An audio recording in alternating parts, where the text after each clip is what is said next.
The ribeyes turned out well. If you see Maggie's thing, it shows us cooking. You know, I'm a little ticked that you and Colton made ribeye and you're not sharing with us. No, sorry.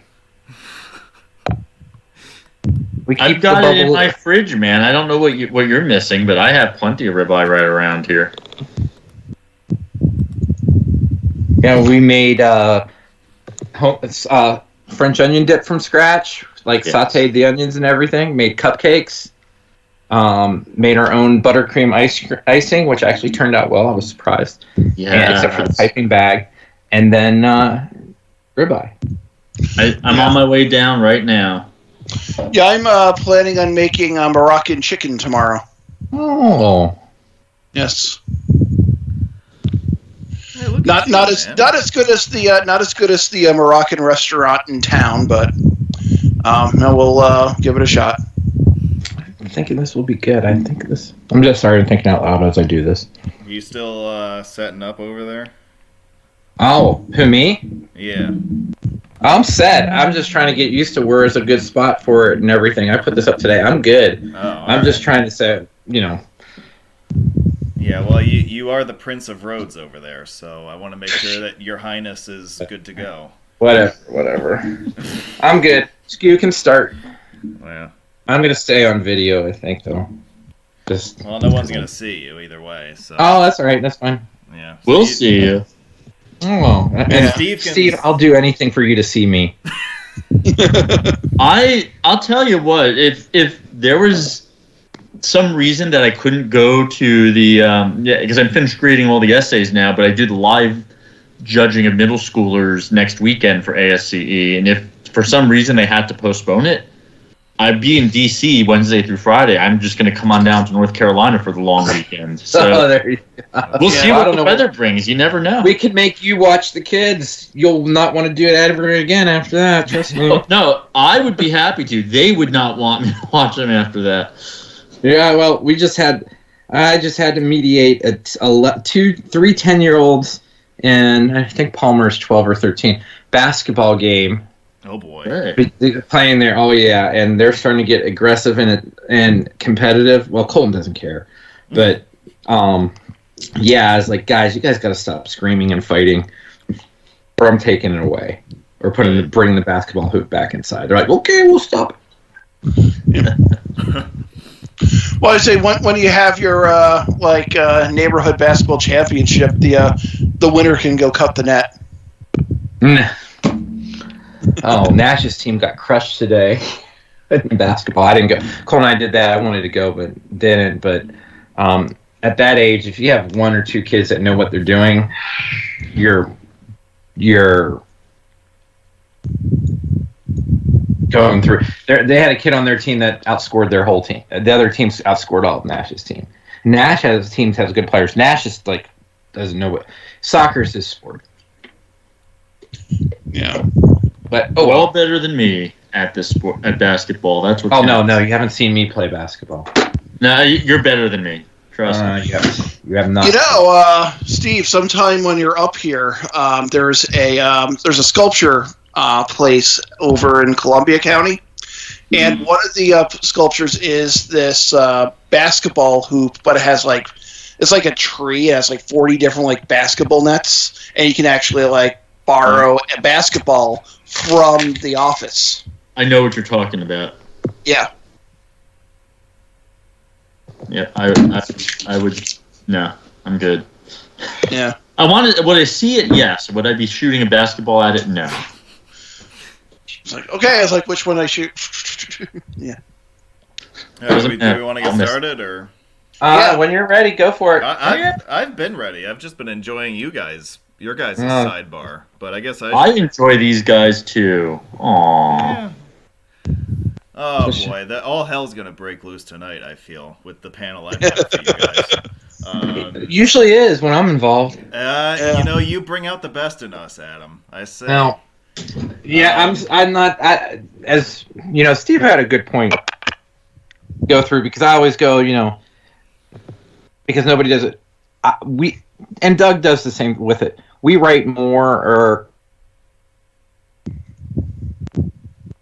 not just for people within it, we're outside of it. So it's different with us than others, because others are like, well, roads, sign specs. I know, and that's not my thing. I know that's more into, but when it's us three, it's a little more. And I've known Doug for 20-some years and Steve for 20 plus, or going on 20 years. God help me.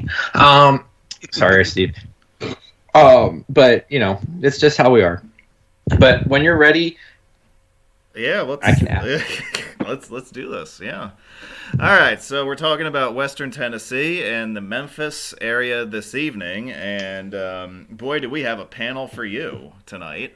Adam Prince making his triumphant return to YouTube Live. Hi, Adam. Hello. Adam, of course, of Gribble Nation. Speaking of Gribble Nation, Doug is here as well. Hello.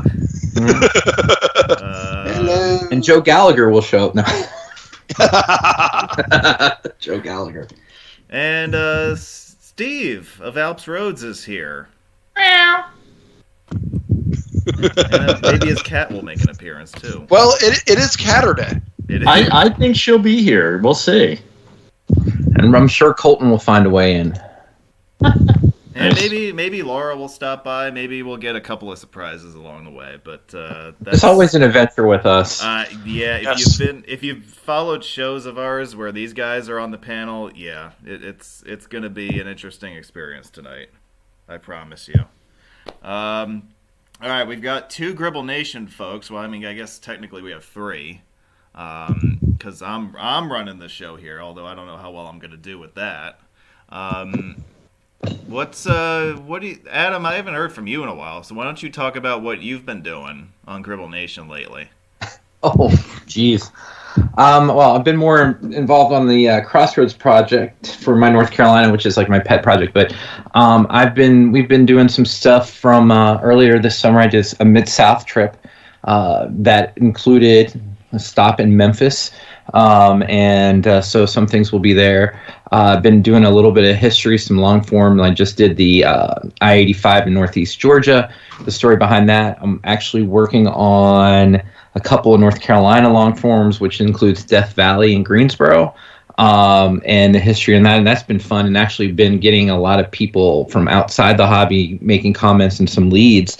And then also on Temporary 85, and I think at least on it, we may see a return of the old All Things NC minus the photo galleries, but the old All Things NC may be renamed. I'm not sure. I'm working through that, but I'm trying to do a main index landing page for it, and kind of the site go back a little bit to our roots where we were doing a lot of state features.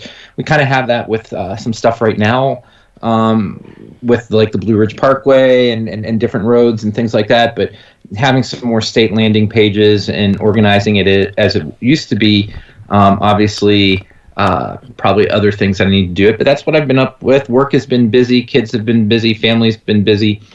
Work hasn't had as much travel recently, but I'm sure here in the first half of the year will probably be my normal circuit of including going out towards West Texas, but that's about it.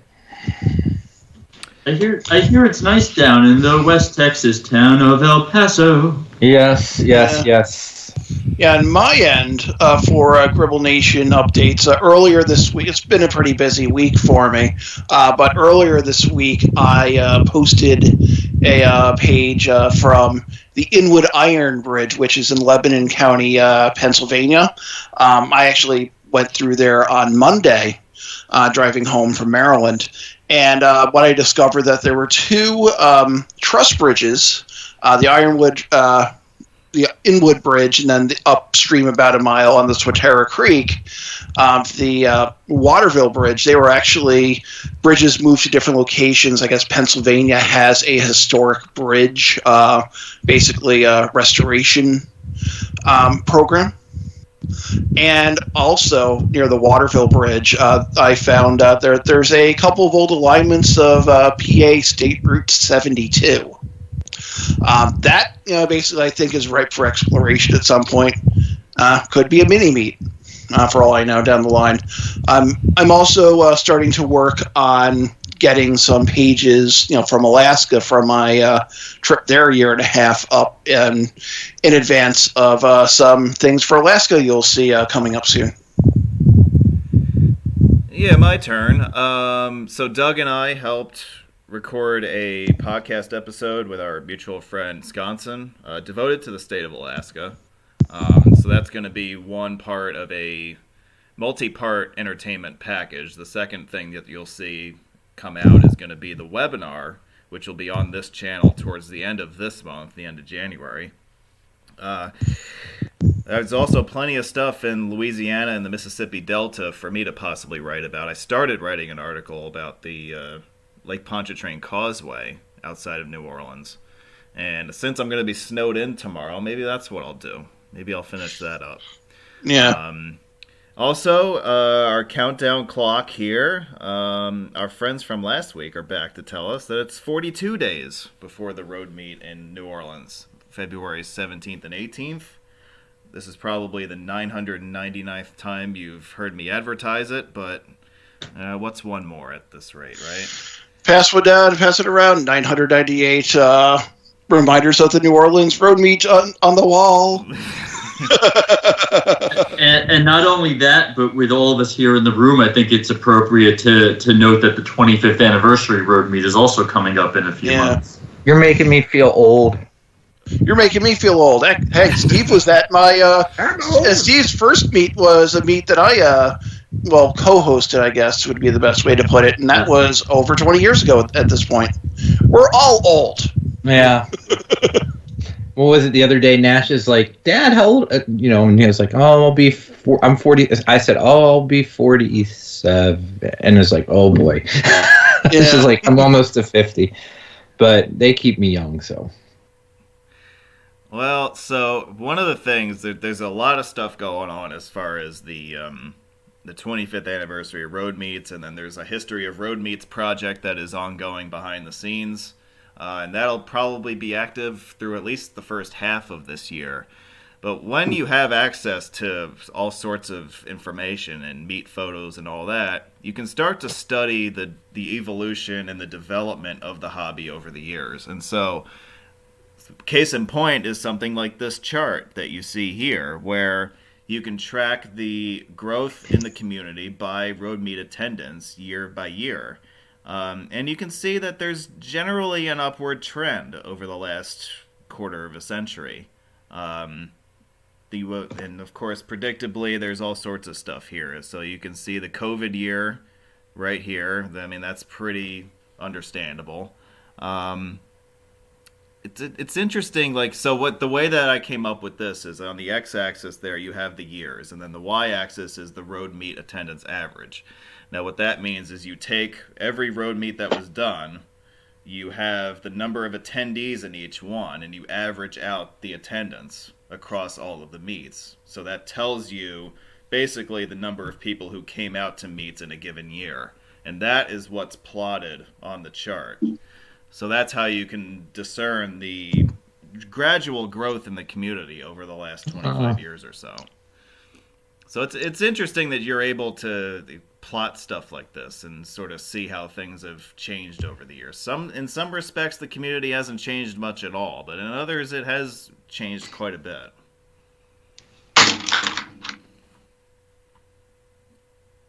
Yeah. And you guys are absolutely enthralled by this. Yeah. Yes. I'm just sitting there going, Yeah, I remember some of the first meets. Yeah. I remember some of the first meets I was at, and if we got, let's say, 10 people, that was a lot. Of course, now 10 is, basically, obviously quite a few lower than... Probably 2004, we had, 14 or 18, and that held for a while. And honestly... I mean, everyone's different. 18 is how things were done then were different, but it can get overwieldy, at least for me, and everything else. But yeah, so I'd have to go back in 2000 because I'd have to see which ones you have record of, because 3 seems low, because you had Brian had his Raleigh meet and we had maybe 8. I know were some lower SWIPA meets there, but we had April 2000. Brian had it, and I'm trying to think. Me, Brian, Tantillo. You're talking about Chris Brian LeBlanc?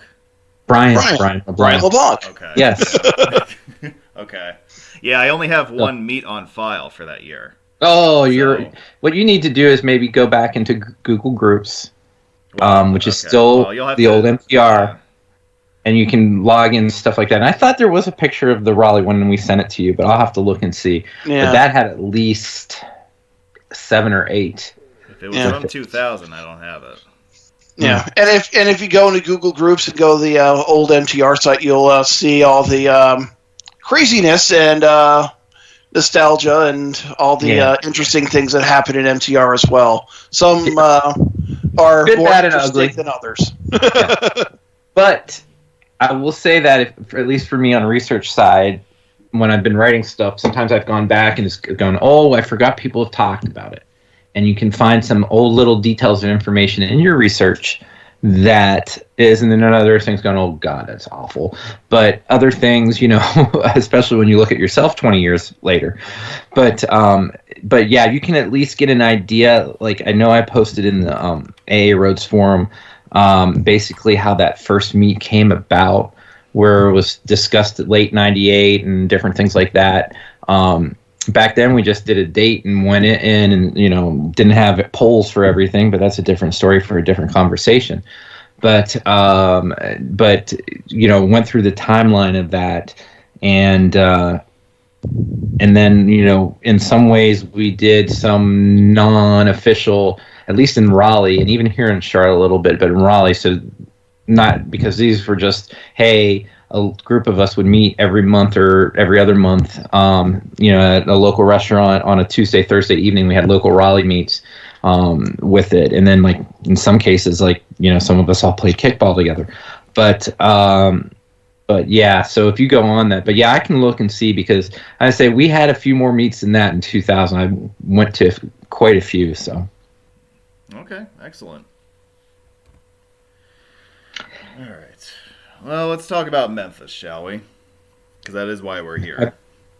The statistics on your screen on this slide, the population numbers, those are accurate per the 2020 census.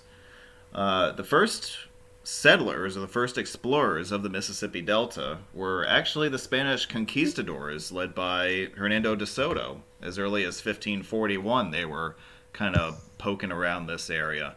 But there wasn't a permanent Western settlement established in this area until Memphis was established in 1819, in the aftermath of the Louisiana Purchase and whatnot. The city was named for the ancient capital of the Egyptian Empire on the Nile River. It quickly became an important river town for commerce on the lower Mississippi in general, and it was very quickly recognized to be an important linchpin in the Confederate defenses during the Civil War. The Union Navy occupied Memphis starting in 1862 until the end of the war. The city itself grew rapidly in the years after the Civil War. We know Memphis today as for a few different reasons. I'll start with the employment numbers. So the largest employer in Memphis is FedEx, which maintains its global air hub at Memphis International Airport. Per 2021 information, Memphis was the world's second largest cargo airport. In addition, deindustrialization in the years after World War II, such as the departure of the Ford Motor Company in 1959 and Firestone in 1982, resulted in the elimination of much of the middle class in the city of Memphis. And the city has never really fully recovered from that. Correct. Memphis does not have. It's a difficult workforce. It is a very difficult workforce if you're looking for anything outside of more so logistics and warehouse. Yeah. And basically, to go back to how kind of Memphis got its name, it was during a time in the 19th century when the classics were very popular. So that's why you see a lot of places got Roman names or Greek names or Egyptian names, things like that. It was just kind of a very popular time in our history to kind of look back and appreciate the classic civilizations. So that's kind of how I think why Memphis got the name that it got. There's also the music history in Memphis and the Mississippi Delta in general, headed up by the Beale Street Historic District, which I'll talk more about in a moment. But one of the more famous sons of Memphis, I guess he wasn't born in Memphis, he was born in Tupelo, Mississippi, but that is some random guy named Elvis Presley, who signed his first record contract and gave his first live concerts in Memphis beginning in 1954. As of today, over 400 million records have been sold by him. His family purchased the Graceland Ranch in 1957, and that was his family's home, and it was eventually his home until his death in 1977. You can visit Graceland today. There's a museum, and I believe you can visit the grounds even if the museum is not open. The Graceland estate is his final resting place. I believe he's buried out in the garden in the back. The place was added to the National Register of Historic Places in 1991 and added as a National Historic Landmark in 2006. And you know what they say, 50 million Elvis fans can't be wrong. That's right. And he's still alive, right? I think that was alive. That was an earlier album. I think it was alive. Yeah, it was a compilation of hit singles from recording sessions, basically, and going back as far as February 1957. Yeah, Elvis's nickname is the King of Rock and Roll, and he really tapped into the blues scene in the Mississippi Delta and kind of created something new out of it, which then a lot of artists in the early 60s latched on to, and the Beatles included in that. And so that's how music rapidly evolved into the rock and roll of the 60s. A lot of it has its roots in Mississippi Delta blues, believe it or not. Really interesting. I want to talk. I promised I was going to talk about Beale Street. We will in a second, but I want to divert to sports here momentarily. Let's talk about the incredible mediocrity of Memphis sports, shall we? The Memphis Grizzlies of the NBA, they have been in Memphis since 2001. They were founded as the Vancouver Grizzlies in 1995. That did not go very well north of the border, so they ended up here. And it hasn't gone much better for them record-wise since then. Or player-wise, if you think about Jay Morant. Yeah, that's what a mess that is. Yeah, that's unfortunate. The Memphis Showboats of the USFL, you can see there are two different incarnations of them. One of them in the original USFL in 1984, and then the current USFL team is named in honor of that original team. Dan, you forgot one. Which one did I forget? You forgot the Memphis Southmen of the World Football League in the early 70s, mid-70s. Okay, go ahead. You don't know about? Oh my God! I don't think so. Yeah. No, the World Football version was started by Gary Danielson, which did the ABA and the WHA. And Memphis actually had Jim Kick, Larry Zonka, and Paul Warfield, if I'm not mistaken, play for them. But the league folded in a year and a half. They had the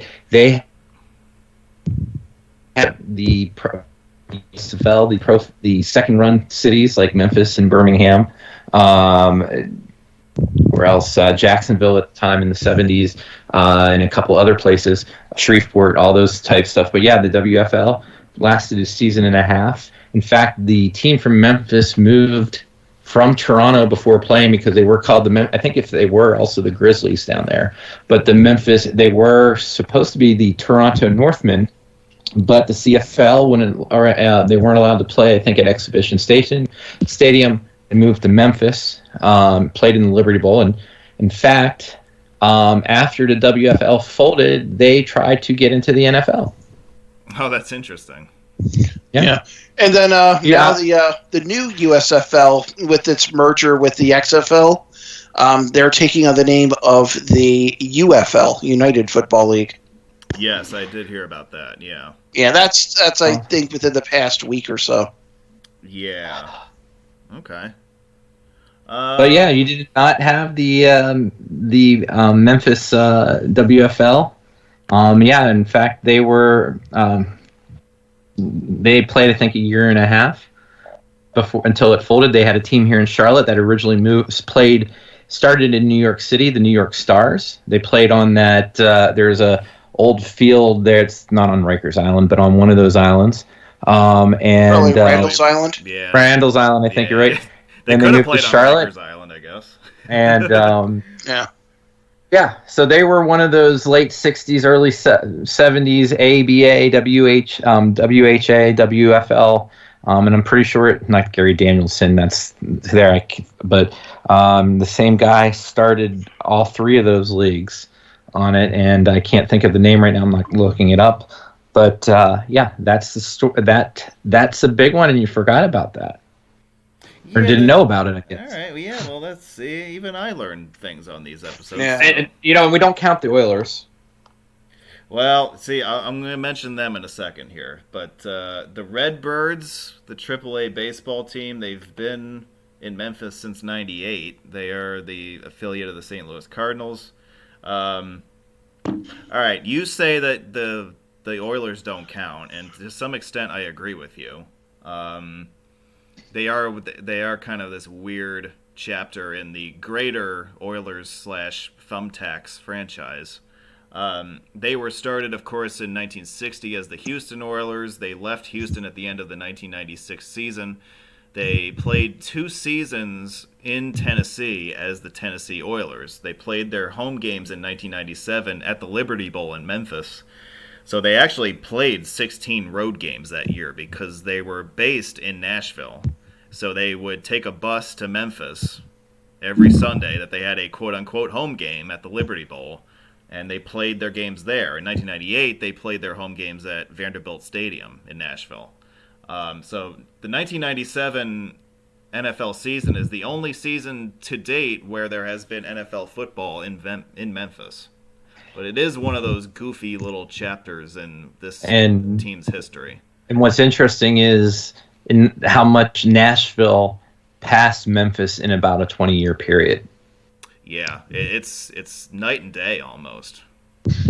So the Oilers played there. I think the only sellout they had, and this will not surprise you, is when the Steelers came in and played near the end of the season.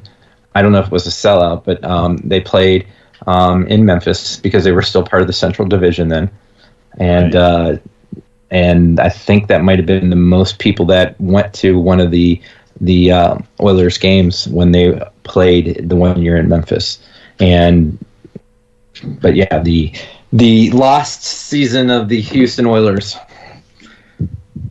Yeah, so the confusing name of Tennessee Oilers was a thing for a couple of years there, at least. Here's an oddity for you. I bet you've never seen a sports arena that looks like a pyramid. I've been in there. See, Doug has been inside the Memphis Pyramid, and I have not. But I do that at some point. But I went in the Memphis Pyramid after it became a Bass Pro Shop. Right. So the Bass Pro Shop has been a thing since 2015, I want to say. It was built as a sports arena. It opened in 1991. Guinness Book of Records lists it as the 10th largest pyramid in the world. The sports arena thing, they were trying to attract pro basketball and hockey to Memphis at the time, so they decided to do something really outside the box as far as what the building would actually look like. Long story short, it didn't really pan out. Even when the Grizzlies moved in 2000, and when did they move in? 2001. They didn't draw fans that well, and the building was not used outside of Grizzlies games. So it was only used a few games or a few dates a year. So the building basically closed down when the Grizzlies moved to FedEx Forum in 2004. And it kind of sat unused for about a decade, and then Bass Pro Shops stepped in and redeveloped the site. And it's one of the more interesting indoor spaces, from what I've heard. And in addition to that, there's also the restaurant and observatory at the top of the building that you can visit. I did not go up the observatory. I probably should have. Yeah, I think that the observatory is relatively new. Right, it was open when I was there in November of 2018.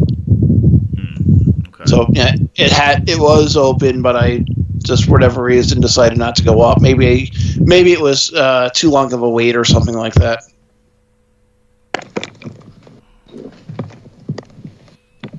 Here's some pictures of the Memphis skyline for you. The upper left is a drone shot from around Mud Island Park, and then the lower right is from over in West Memphis, over in Arkansas, across the Mississippi River.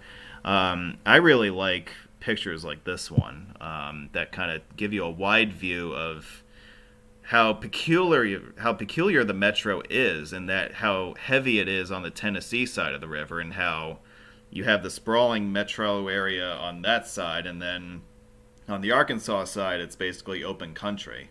And part of it is the floodplain, so I don't really know a whole lot about that, but it should be mentioned that Memphis, the downtown of Memphis, sits on a bluff above the river, and the metro kind of files out from there. So downtown itself is built on relatively high ground, and everything else kind of follows suit. But yeah, I guess technically what you see in the foreground here is floodplain. Yeah, and that was a big part with the Harahan Bridge when it was converted to auto. Well, I shouldn't say converted. When they added the carriageways on the side of the bridge, the rail bridge, the Harahan Bridge, they had to build basically a 2.5-3 mile causeway or elevated to where so it could connect to regular high ground land. And Arkansas, was like, hey, we got to spend a little more on this kind of stuff and everything else.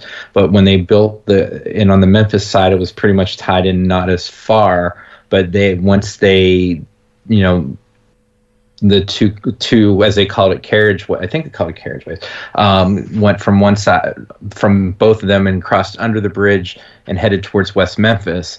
It was basically on a causeway or an elevated roadway all the way till like 2 miles into West Memphis. Okay. Because of the floodplains. Okay, yeah, that makes sense. I'll mention quickly the streetcar system. This is a heritage system that was put into service in 1993, run by the Memphis Area Transit Authority. So if you're driving down Main Street and you see a cute little streetcar in your way, well, that's where that comes from. Another thing that I would recommend you check out if you're in Memphis is the Mississippi River Walk. This is located in Mud Island Park. It's part of the Greater Mississippi River Museum, which is located nearby.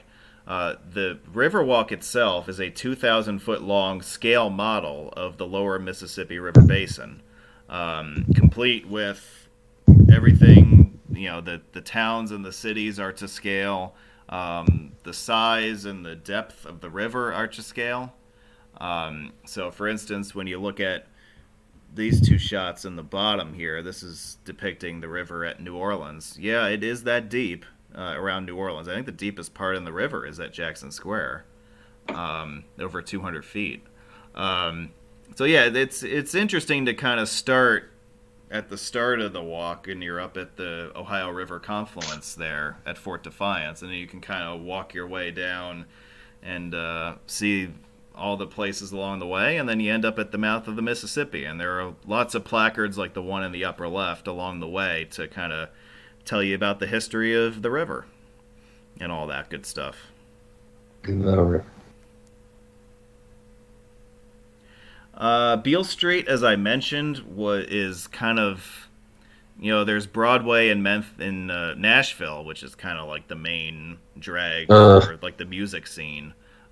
Memphis's equivalent of that is Beale Street. It's where a lot of the music clubs and the restaurants and all that really are concentrated. I had some ribs and watched live music on Beale Street. That sounds like a good time right there. That wasn't bad. Yeah. It's definitely not as crazy as Broadway is in Nashville. I mean, God.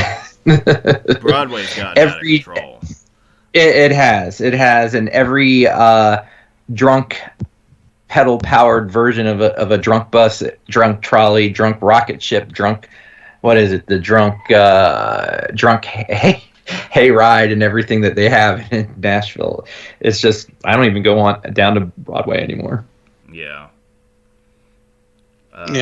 But so Beale Street is closed off to vehicle traffic, and I would imagine they're gonna have to do the same thing with Broadway at some point, because that you can't keep having cars going down there. No, with the amount of foot traffic that sees nowadays. Artists and musicians such as Louis Armstrong and Muddy Waters and B.B. King got their start at the bars and clubs on Beale Street. And they continued, in some cases, to frequent them throughout their careers. So it's one of those, historic areas as far as the American music scene and how it kind of gradually evolved out of the Mississippi Delta and it got really on its way to the modern day rock and roll, in part through the guys who played at the clubs here in Memphis. And lastly, I want to bring up the National Civil Rights Museum, which is located at the Lorraine Motel, in Memphis. This is the site of Martin Luther King Jr.'s assassination on April 4th, 1968. The museum itself was dedicated in 1991. It's estimated that at least a couple 100,000 visitors per year visit this museum. I had the chance to visit it in February of 2023, and there's some really interesting, really powerful stuff here. If the civil rights movement is something that appeals to you, I definitely encourage you to go and spend half a day here, because there's a lot of interactive exhibits, a lot of recreations, original artifacts from the 1960s. Pretty much anything you could possibly think of. It's all here, and it's a really powerful museum.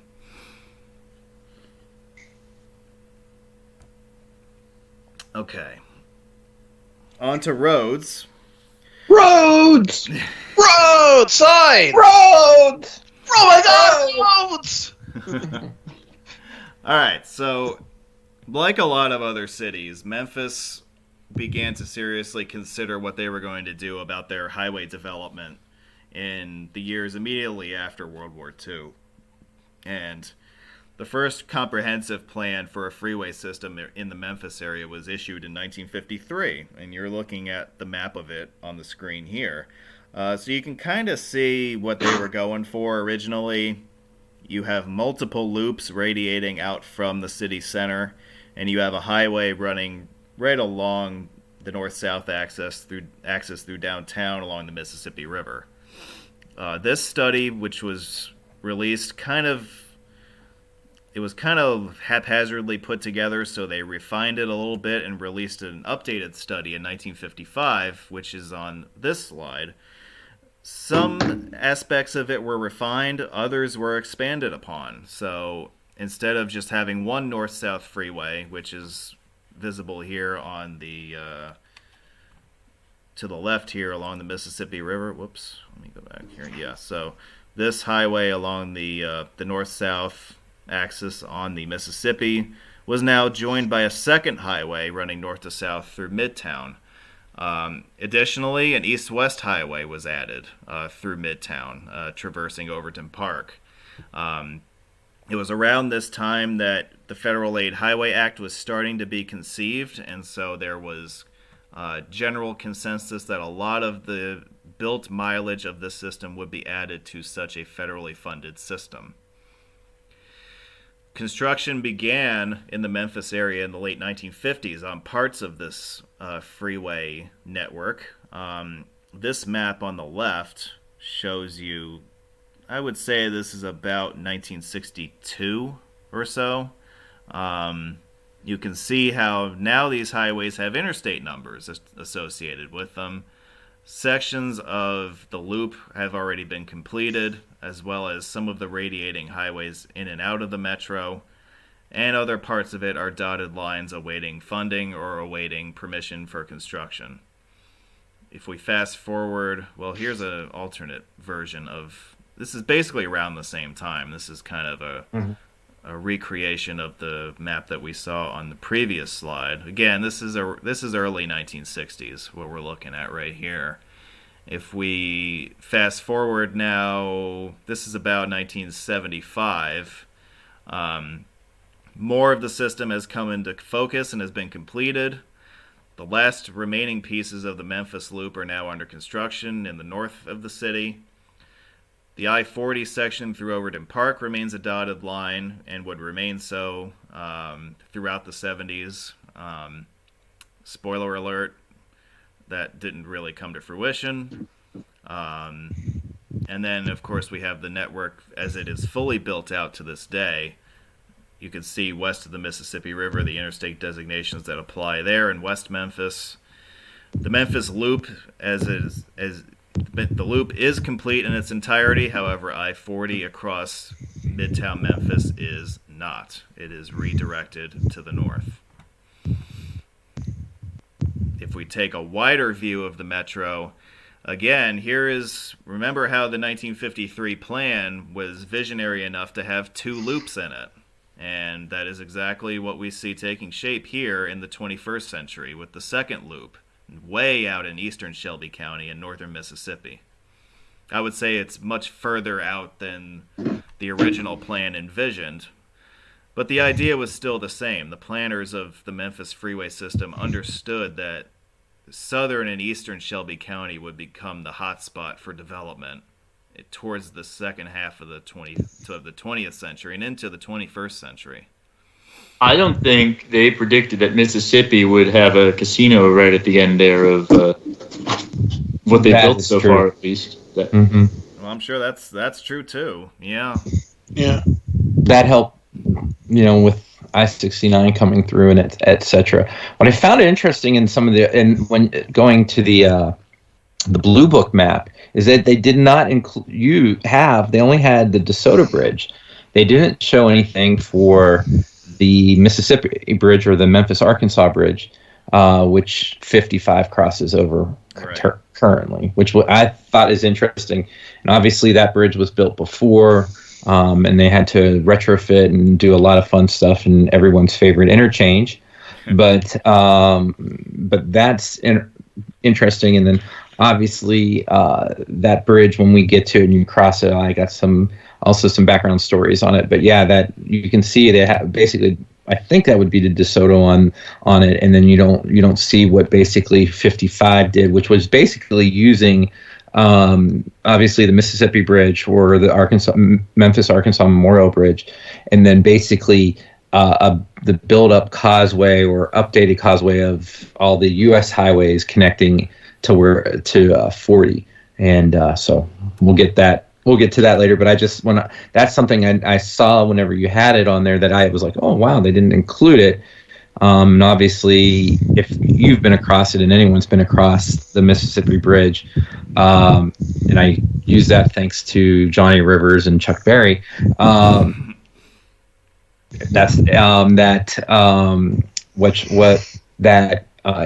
wasn't part of it, and then it was built in the 40s. It's not the standards and everything else. So I just found that interesting. Yeah, and there might be reasons for that I will get into when we talk about I-55 here in a moment. But let's start with 40.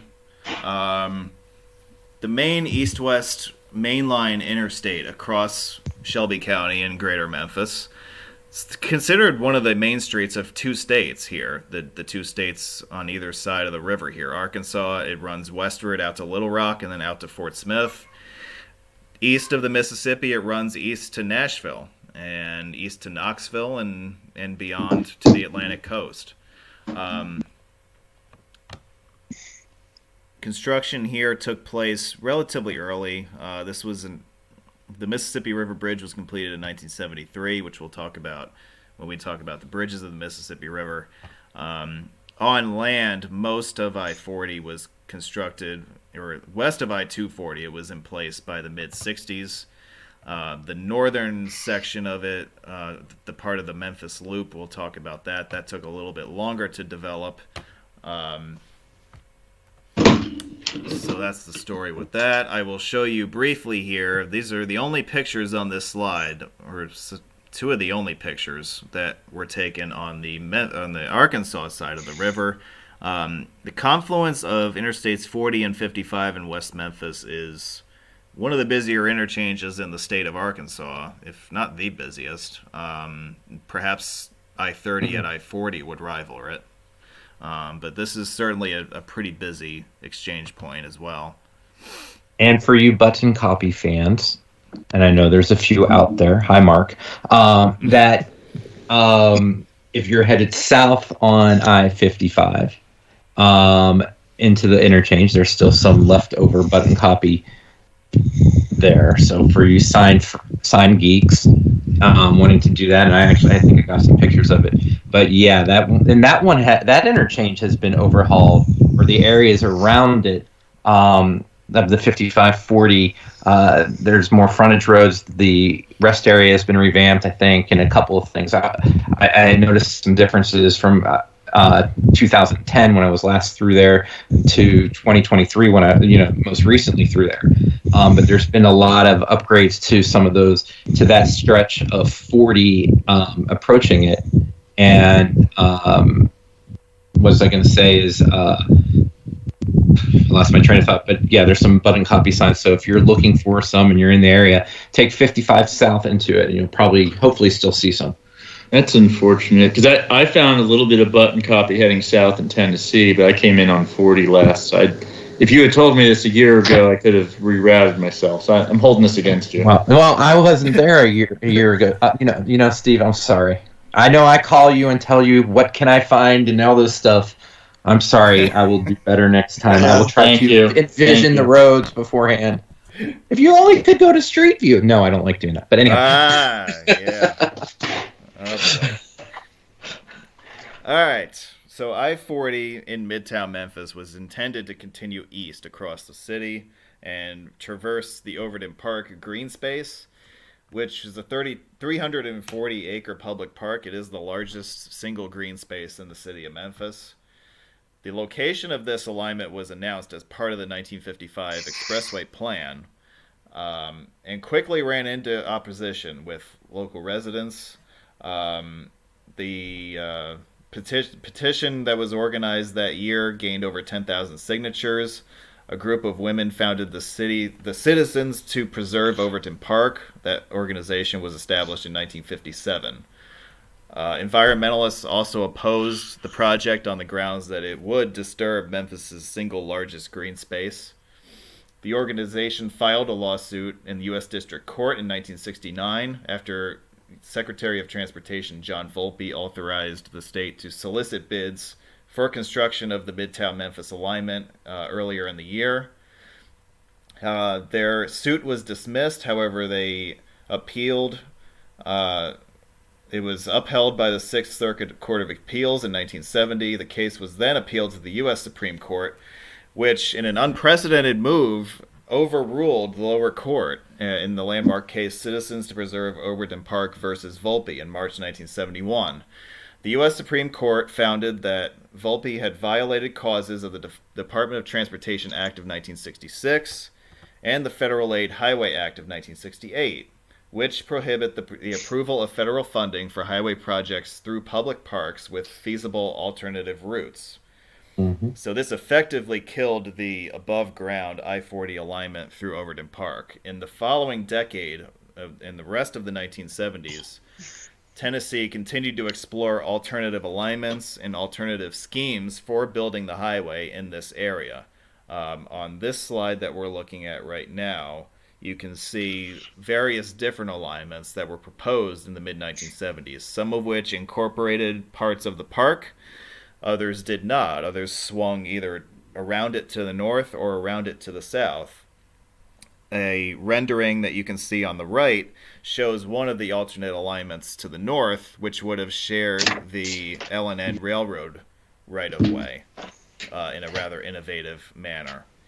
However, any of these alternatives, in addition to tunneling alternatives through Overton Park, were deemed too expensive.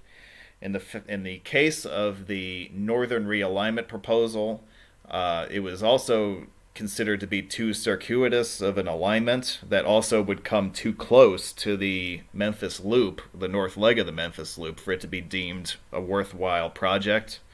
The project was ultimately canceled in 1981. AASHTO approved an application to redesignate the northern portion of the Memphis Loop as the remainder of I-40. The last chapter of this story is the section of I-40 that was built in East Memphis, which is now known as Sam Cooper Boulevard. It was originally, there were signs put up for I-40, and if you look at this slide here, the picture in the upper left shows an example of one of these signs that was put up. It may have said something to the effect of 40 West Little Rock, but the language on the sign was never installed. Sam Cooper Boulevard is a full freeway for a lot of its length. It is maintained by the city of Memphis, and of course it ends at the entrance to Overton Park, as you see in the picture in the lower right.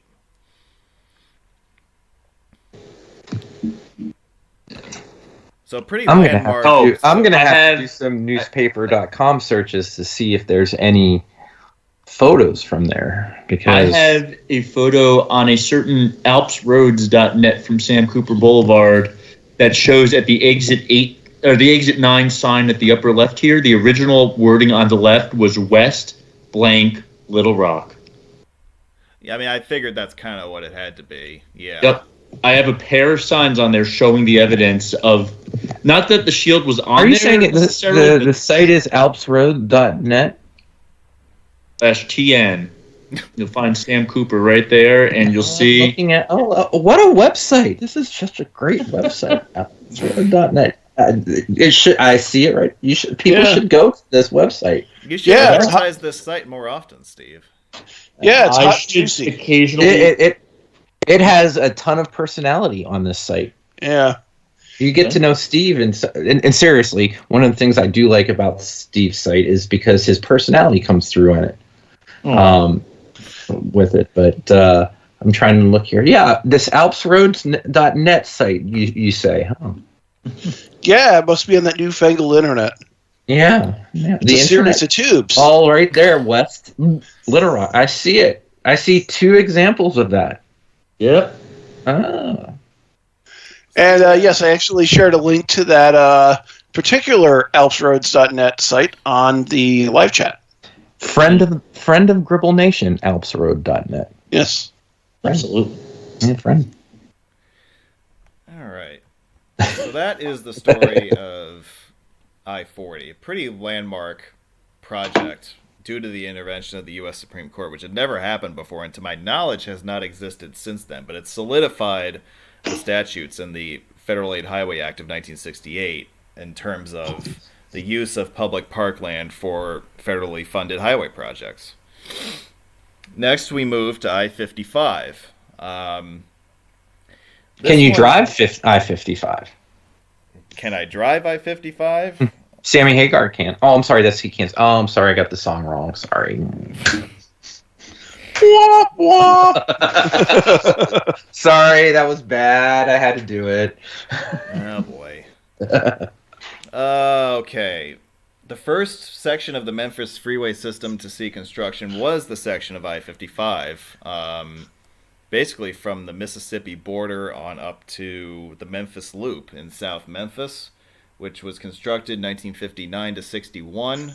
The section between 240 and the M&A Memphis and Arkansas Bridge was in service by 1967. Now, everybody likes to talk about the I-55 and Crump Boulevard interchange right at the foot of the Memphis-Arkansas Bridge. And for the longest time, that was one of the weirdest exchange points in the interstate system. If I'm not mistaken, Doug, you have a story about that ramp, or was it a different ramp? Well, that ramp I've been through the interchange, and it was always pretty awful. But no, I don't think that's the ramp. That was not where your incident occurred? No, that was in Mississippi. Okay, I'm sorry. I always thought it was at that exit. Oh, even worse. No. So so what happened was I was in the South visiting. Actually, it's for a friend of Gribble Nation, Billy Riddle, his wedding that weekend. And so the day before was Jeff Kitsko, C.C. Slater, and I. We decided to drive down, basically go down in Alabama, cross on US 72 through Mississippi over to Memphis, and then back to Nashville, and around somewhere I think it was Corinth, Mississippi. A guy in a truck rear-ended my CRV. There was no damage except for the spare tire that basically used to be on the back of the old CRVs. Yep. So, but basically we all get out of the car just to kind of look to see what was going on, and he's like, we're like, the guy's like, oh, like, these guys must be scary. Like, they're all coming out, but we're all looking. I'm like, oh, are you going to do anything about this? Like, nope. I'm like, well, he's like, are you going to do anything about this? I'm like, nope, don't need to fix it. And, basically we just went along our merry way. And I'm sorry, Doug, all this time I thought it happened in Memphis. Yep. 12 years of that. Let's see, it's 2024 and it happened 16 years I had it wrong. Yeah. Oh, my. Well, if you don't know, now you know. I do. I have to update his file now. Yes, we do. Yeah. So that interchange, the I-55 Crump, is being rebuilt as we speak. This is the rendering of sort of the new layout. You can see the original layout with the cloverleaf at the upper right. That is being replaced with a new I-55 mainline flyover, which will connect the bridge directly with the 55 freeway. There will be a roundabout built in place of where the original cloverleaf was, and you'll have local access from there. Yeah. Construction of this began, I think, in 2021 and is scheduled for completion in 25. Total project cost is estimated at $140 million. And the Crump interchange, the old one that's being replaced, was considered an improvement when they built 55 to connect, because obviously the Memphis, Arkansas bridge was built in the the late 40s. So, what you saw was considered good highway design back in the early 60s. Yeah, I think there was just an intersection at Riverside Drive originally. Let me look that up. I'll let you know. Yeah, go for it. While you're doing that, I want to. Okay, now this is where the fun begins, if you ask me, because as part of the 1953 and 55 proposals for the freeway system, yes, there was a dotted line for a freeway that would have continued north of where I-55 bails to cross the Mississippi River. This project was split into two different sections that can be defined as south of I-40 and north of I-40. The southern section was known as the Riverside Expressway. The section north of I-40 would have been known as the Mud Island Expressway. So if we revisit this map of the 1953 proposal, which it did not change that much from year to year between 53 and 55, the northern half of this north-south freeway would have run up Mud Island and then cut back to the east to join the Memphis Loop near US 51. A part of this highway was completed. It is actually now part of the future I-69 corridor, but a part of this stub freeway, which is unsigned Tennessee Highway 300, That was built as part of the Mud Island proposal.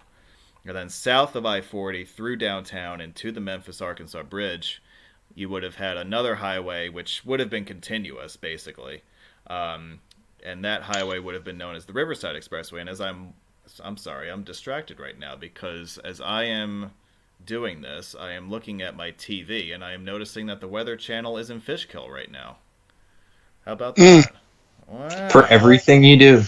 Yeah, I should ask him to come over and help out with the show, you know? Yeah. Sorry. So that's all right. So the original intersection was an at-grade T, but it had, I guess, basically what would you call ramps? An at-grade diamond, but it had ramps. I'm looking at it right now. Okay. So I mean, it took up a lot of space when they built that, but so it wasn't really anything spectacular. Clover leafs were all the rage after World War II, so they probably looked at that and they were like, "Hey, look at us! We built a cloverleaf interchange. Aren't we smart? We're special." Yeah. So I want to talk about the Mud Island Expressway first. So this was proposed as an at-grade freeway running along the spine of Mud Island. There used to be nothing on the island other than industrial development. That is not the case anymore today. But there would have been a 6-lane freeway running north from I-40. And in fact, if you look at... See, I never even knew what these stub ramps were for up until like literally 24 hours ago when I was researching for tonight's show. If you look at the satellite view and if you look at an overhead shot of the I-40 DeSoto Bridge in front of the Memphis Pyramid, you'll notice that there are a couple of stub ramps. And those were built to incorporate traffic coming to and going to the north on the Mud Island Expressway. Yeah. So the bridge was conceived in the 60s when this highway was still being talked about, so they incorporated these pieces into the bridge in the anticipation of this highway that never saw the light of day. In fact, the expressway itself, had it been built, would have run basically where the pyramid stands today. And then the other half of this, if we look at the southern half of this, from between I-55 and between I-40, the Riverside Expressway, again, was talked about and was off and on a part of the expressway plan. There is no firm connection that I've been able to establish between this highway and the interstate system. There was no funding provided there was no talk of interstate funding in the early 1960s. The Federal Aid Highway Act of 1968, which expanded the interstate system nationally by about 1,500 miles, did not allocate additional mileage for the Memphis area. So it's not clear what they would have done with this. It would have had to have been built as a state highway project. Or the other possibility is that they were kind of, and I kind of think this was the case, that there were factions internally with Memphis. Some people wanted I-55 to cross at Memphis, Arkansas, while others insisted on this Riverside proposal for I-55, where it then would have crossed at the DeSoto Bridge along with I-40. Ultimately, it appears that the more popular decision was the I-55 Memphis, Arkansas plan. When you consider what would have needed to be done to make the Riverside Expressway a reality, perhaps it's not surprising. Parts of it would have been built on elevated structures, especially closer to I-40. However, parts of it would have been built along the bluff at grades in the next block west of Front Street. So all that historic construction, all the historic homes and buildings along Front Street would have been raised, in all likelihood, to make way for this highway project. It would have been absolutely detrimental to the historical preservation of the old city of Memphis. I'm willing to bet that it would have been an interstate if the plans had advanced to the point that it was practical. I'm thinking that this never advanced through the planning stage sufficiently for Tennessee to even bother applying for it. It's possible. You know, these extensive renderings that I'm showing you are from 1971. So this is something that Tennessee dragged their feet on for at least 15 years. And it seems to me that this was sort of a half-hearted thing, that they weren't really thinking about doing it, but they were just sort of throwing it out there as an option. That's kind of the feeling that I get. But you're right, that there was never a final alternative or a preferred alternative or a final design that was submitted. All you really have are renderings. So a lot of this highway is hypothetical as far as what it would have looked like. Perhaps one of the more conclusive renderings we have is this sketch, which was from around 1971, showing an aerial view looking roughly south along the Mississippi River from the area of I-40. And you can see how this highway sort of has shades of, it kind of reminds me of the Fort Washington Way in Cincinnati. Yeah. How they built a depressed highway integrating flood walls into its design right along the riverfront there. Or 376 in Pennsylvania, maybe? No, it's not. It's not. No. It's longer. This just looks like normal late 60s, early 70s freeway urban planning. This looks for all the world to me like NJ85 that they at least conceived of in Jersey City. It would have been something like this. Yeah. But you can see how it would have completely cut off Front Street and everything to the east of it with the riverfront and you would not have had all the green space along the river that you have today. That's for sure. Right. So yeah, I can see where you're saying, Steve. It's like it's a lot. It's a more heavier version of was Fort Duquesne. I can't remember the one that goes along the Allegheny. It's kind of like 376, but I would say it's more just because of the crossovers and everything that. Is it Fort Duquesne? I think it's Fort Duquesne Boulevard, or is Fort Duquesne Boulevard on the North Shore side, or on the downtown side of the North. On the Allegheny River back home in Pittsburgh. It's obviously a much beefed up version of that. 376, all it took away was connection to the Mon Wharf parking lot. So there wasn't really anything on it. But what Fort Duquesne Boulevard did, there is a Riverwalk there, so it kind of is more similar to that. It'd be interesting if Fort Duquesne Boulevard wasn't there, how much green space there would be in downtown. But that's another story for another time. When we do our Pittsburgh webinar at some point. Oh, you just need me and Jeff on there. You wouldn't have to even say a word. We just go on for hours. I think I would just kick back and let you guys have at it.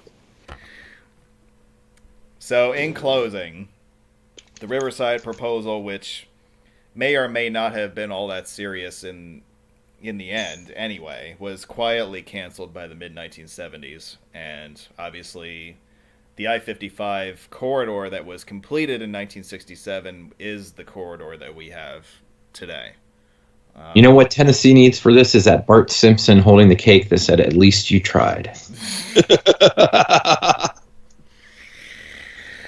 Well, they did try for years to complete the Memphis Loop.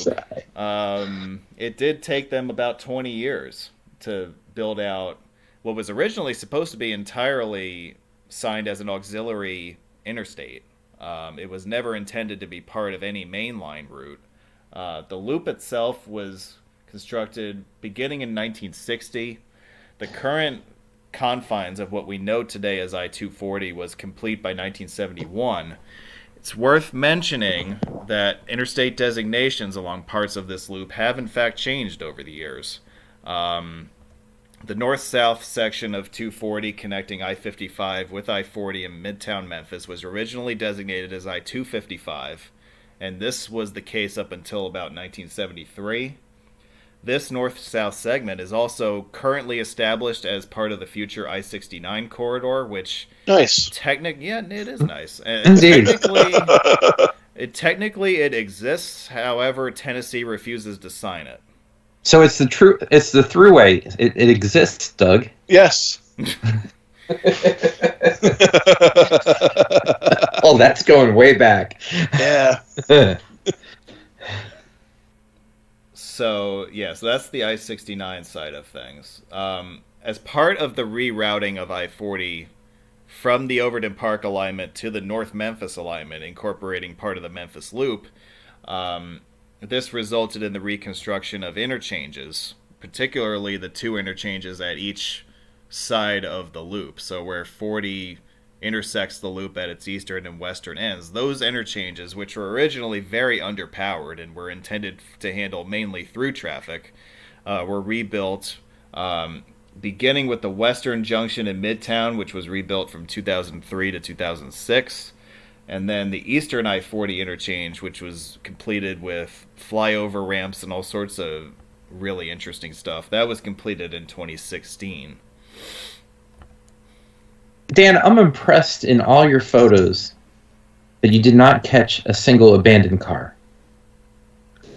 Well, you know what? That's an interesting. Did you do a lot of editing to do that, or did you, I don't tell you when I've been, I don't use anytime Photoshop, no. been on 240 in Memphis, you could catch there are so many abandoned cars. You know what? Now that you mention it, you're 100% right, and you know I'm actually a little surprised at that myself. I am not editing them. I am not high quality photo editing by right. Dan. Yeah. Not quantity, quality. I'm used to seeing that in New York. I haven't seen it in Memphis myself, so. Yeah, Memphis is pretty bad. Yeah, Memphis. And Raleigh's bad too, but Memphis is bad. Yeah. Out in the southern part of the loop, you have Memphis International Airport, and I will give you an obligatory slide of photos featuring the terminal access road. No abandoned cars. Memphis. No abandoned cars at the international airport, as far as I can. But tell. were you walking in Memphis? Yeah. Says airport. No, I have actually not been in Memphis's airport. You have not walked in Memphis' airport ever? No. No, I'm telling you, that's what the songs are actually about. Walking in Memphis is about walking in Memphis's airport. If they go walking in Memphis, and then they have the background singer saying walking in Memphis, and you just stop and you say, "This is airport." It works perfectly. It's actually about the airport. Now everybody go listen and try that trick with it. It's a family favorite when we go on road trips. We put "Walking in Memphis" has come up, and we sang it's "Walking in Memphis" airport. Yeah, right. We sing it. It's a family thing. They hate me for it, but we sing it. It's a staple of the Prince household, right? Oh, that in Kentucky. Kentucky. Fried chicken. And now we're talking about Tennessee. Tennessee. Well, that's another song, too. Like I said earlier, if you think about it, walking in Memphis, I mean, they have catfish on the table. There's a seafood restaurant in the airport. You can do that. He touched down in the land. It's about the airport. You're 10 feet off a Beale. You're flying over it. I mean, they have, they talk about religion. There's a chapel. It's walking in Memphis's airport. See that? You learned something you didn't think you were going to learn tonight. Yeah. And then there is as Steve was mentioning, there is a song that basically is Tennessee, yes. And that's probably Arrested Development. Yes, but it ain't no Kentucky by Sammy Smith though.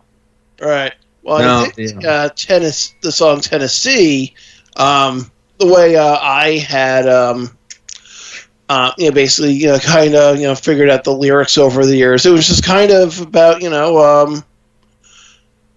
basically going to Tennessee and basically having some good times in Tennessee.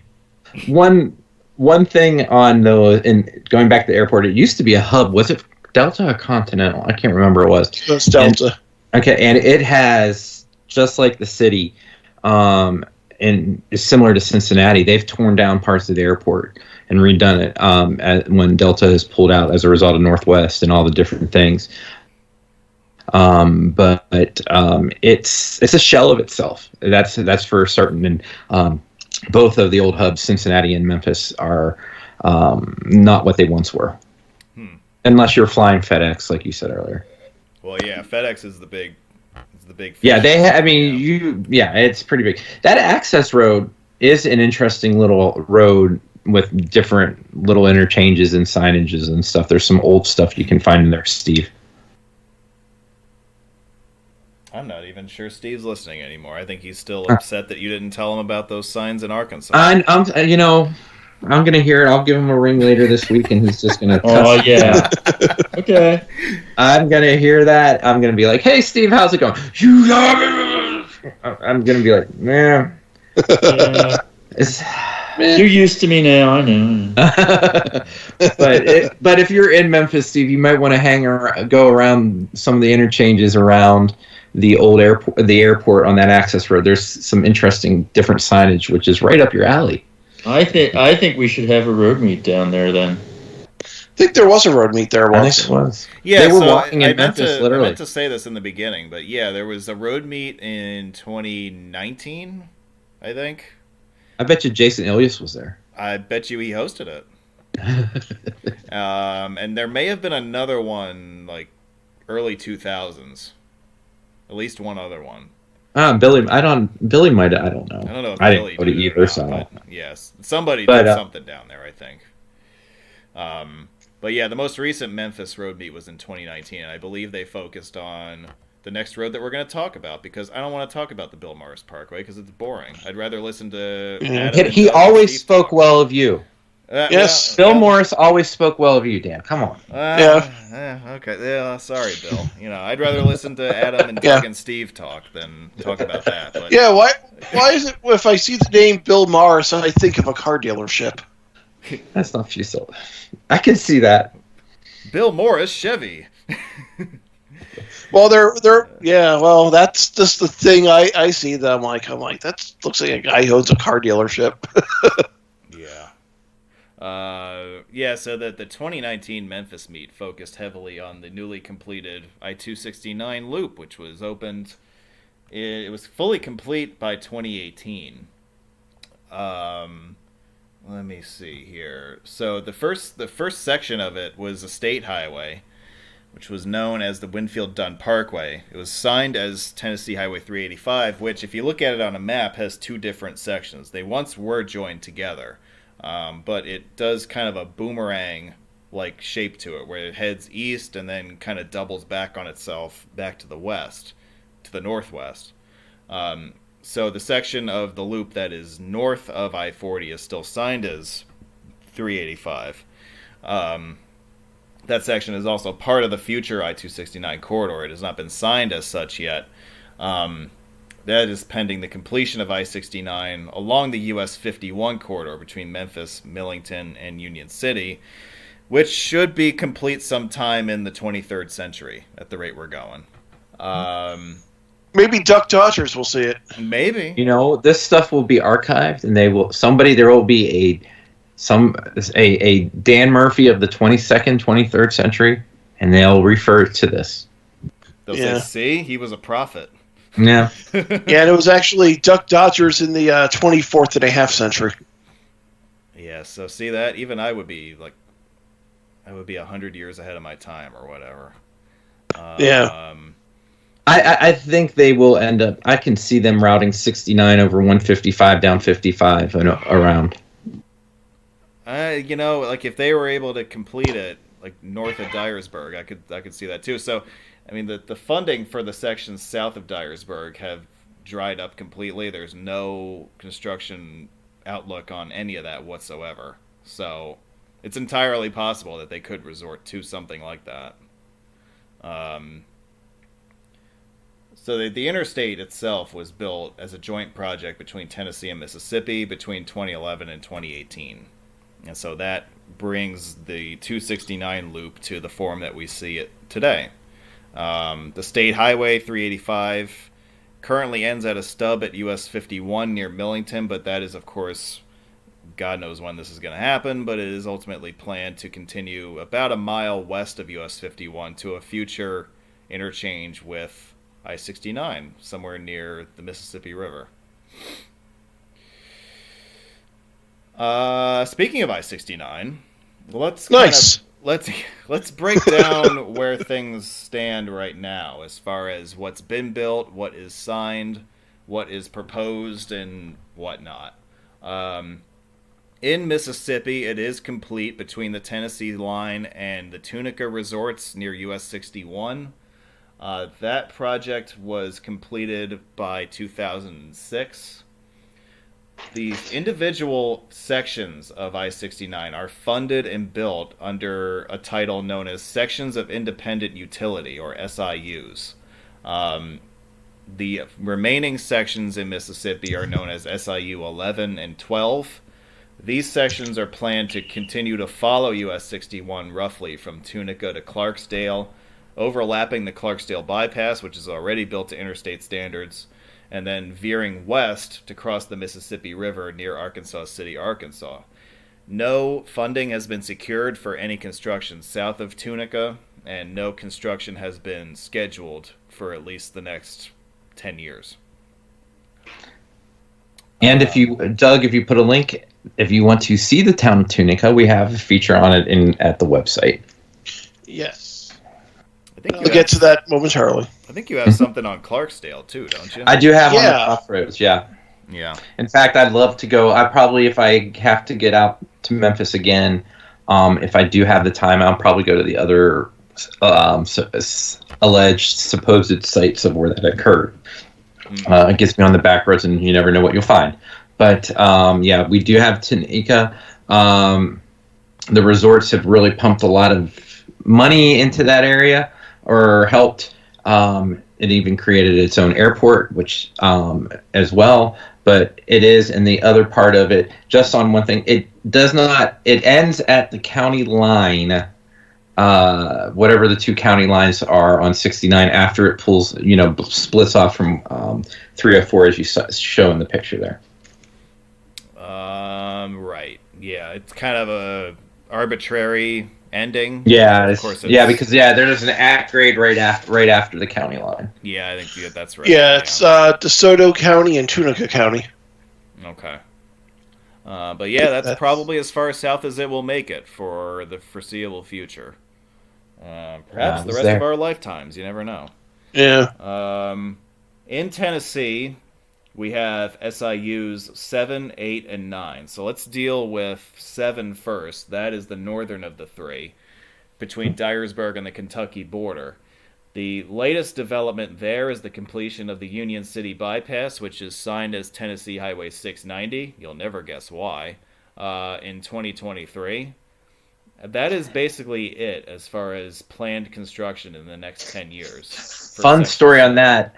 In 2010, with friend of the program and friend of the site, Billy Riddle, in December of 2010, we went there, and they actually had it graded by then. That's how long, because Tennessee does different things. I think they're a pay-go type state where it's pay as you, if you have the money, then you can fund it. I think that's how Tennessee does their highway funding. I'm not an expert on that, sorry. But it was, and they're finally have gotten that done, and I guess there's projects. The key part of it is to tie that in at the Kentucky line, which its own little nightmare. It's going to be a little bit of fun construction there, and I'm actually finally going to go through some features from that. Speaking of upcoming on the blog, features from that trip in 2010, including one of the ferries. I'll have photos I'll share, and then also have something on the town of two things. One on the town of Kingston Springs, and then also the two bridges that used to cross the Kentucky Lakes. The one that got hit by a barge, including. So I got photos of that before they, got replaced and torn down. Okay, so south of Dyersburg, so between Dyersburg and Memphis, we have Section 8. Tennessee has openly suspended all work on this section, design and construction pending additional federal funding, which is not coming anytime soon. The same thing is true for Section 9, which would be from Memphis to Millington. So basically expect no significant construction in Tennessee anytime soon. As long as that is the case, Tennessee is in no hurry to sign I-69 on the section that does exist through Memphis, because basically all it is an overlap of existing interstates. So that's kind of where things are at. It's been built out to the extent that it has. and we should not expect any new mileage on that interstate anytime soon.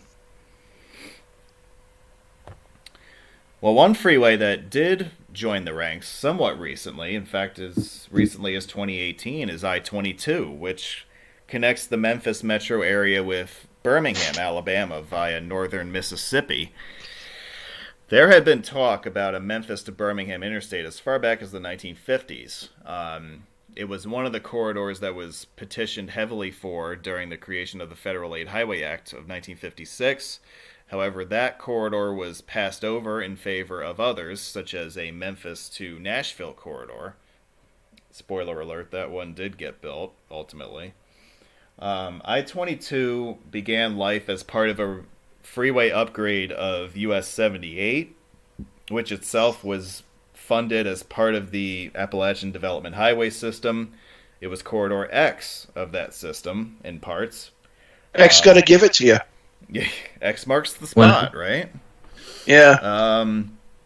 Interstate funding came later in the 21st century, and the entire corridor was assigned the I-22 designation, and construction was completed by 2018, right around the same time that the I-269 loop was coming together.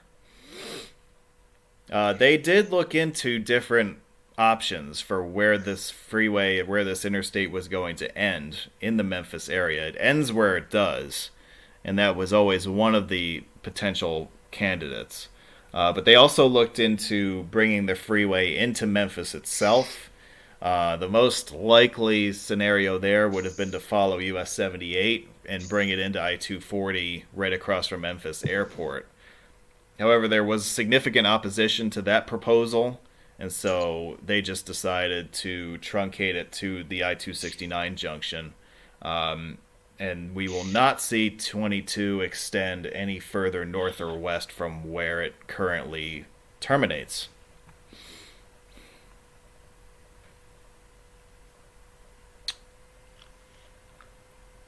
So in case you're wondering, the exit numbering on I-22 follows US 78 mileage because that highway does continue northwest to the state line. It's about 12 miles or so between I-269 and the Tennessee border. All right.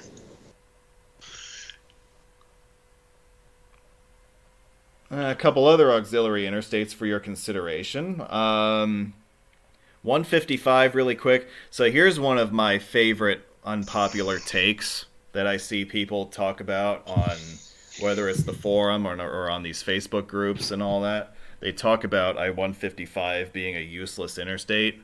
Well, I'm going to make the pitch here in the next 30 seconds that is a pretty ridiculous take to have. 155 includes the Mississippi River Bridge at Caruthersville, which is the lone Mississippi River bridge open to all traffic within 200 river miles.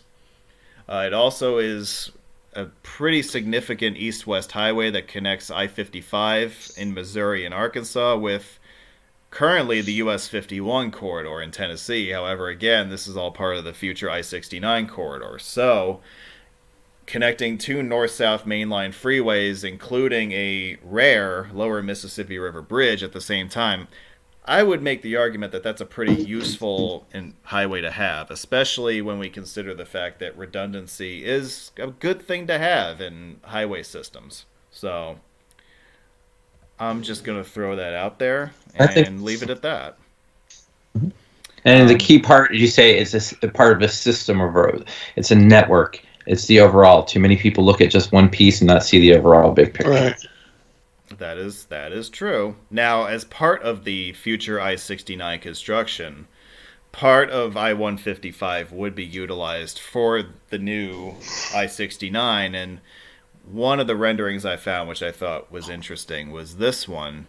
This would be a three-way, a three-level interchange, I guess, just west of Dyersburg, where I-69 would utilize what's currently the east end of 155 before turning south to head towards Memphis. So under that proposal, 155 would be shortened by a few miles. But again, that is not going to happen anytime soon. But it is interesting to see some of these renderings that have come out in recent years. Yeah, we could even see people's who owns which property. Yeah, maybe we could do a webinar at their house at some point. Just knock on their door and be like, "Hey, you mind if we use your Ricky TV Hatch? for a couple hours?" Ricky Hatch, yeah. And lastly, we have 555, which is on the Arkansas side of the Mississippi. This runs north from I-55 in a northwesterly direction up to Jonesboro. It was conceived originally, it was not going to be part of the interstate system. It was part of a freeway upgrade for US 63. However, freeway upgrades were made in the 1990s. Interstate highway designation was approved in 2001 thanks to the Arkansas congressional delegation. See, it's good to have important people in high places, right? The last requirement to formally designate this route as I-55 would have been the construction of a parallel access road across a spillway near the village of Marked Tree, so that farm equipment on both sides of the spillway would not have to utilize the existing highway. However, the floodway bridge was scrapped, likely due to funding issues. So this created a unique situation where at-grade farm equipment, which is very large and slow-moving, has permission to use an interstate highway to get around. This provision was allocated for in an act of Congress in 2015. Again, thanks in large part to the Arkansas congressional delegation. And so we have this very unusual exception to the rule where, yes, farm equipment is allowed to use a freeway for local uses. It's not the only example of a weird exception to a rule on the interstate system. The one that always comes to mind for me is the example of I-40 in Texas and New Mexico, where you have at-grade intersections for private ranch access. And there are other, small examples and quirks in the system here and there. But, these are the kinds of things that I think are fascinating. If everything was always black and white, what would you really talk about? What would you find interesting? Like, I find stuff like this to be really neat, actually. So the farm equipment exemption allowed 555 to be signed, which it was in full in 2016. As a sort of epilogue to this story, US 63 was effectively replaced by the creation of the interstate designation, and in 2019 an approval was granted to realign US 63 further west to the alignment that it now follows, which actually makes a lot more sense than the alignment that it followed before. It used to head east to West Memphis and then double back on itself to go back to Jonesboro. Now it follows a more conventional routing. I think it overlaps significantly with US 49 now, but that's a much more direct and much more sensible path for a US highway to take, in my opinion. So that's it for the freeways. We have some bridges for your consideration before we come to the end of the PowerPoint. And we will start with I will start with this slide, which shows you the bridges that we will cover in some detail. There are 6 of them. As you will see, 3 of them are actually on the same site, more or less, within a couple hundred feet of each other. Yep. But let's start out with this one. We'll start out with the DeSoto Bridge. Built in 1967 to 73. It's known locally as the M Bridge, and you will never guess why that is. It's actually been said that the bridge's design was conceived in the way it was because they wanted the intentional appearance of the M for Memphis. Either way, it's not the only bridge in North America that looks like this, but it is the largest of these steel arch bridges that has that double span or that M shape to its superstructure. I'm loving it. Which is pretty Da da da da da. Yeah, right. So there were some politics involved in building this bridge between Tennessee and Arkansas, and there was a bit of a disagreement over funding for this bridge. Tennessee believed that the funding of its construction should be 50-50. However, Arkansas felt that Tennessee was going to benefit more from the project, and so therefore they should pay for a higher percentage of the project. Ultimately, there was a compromise reached where Tennessee funded 60% and Arkansas funded 40%.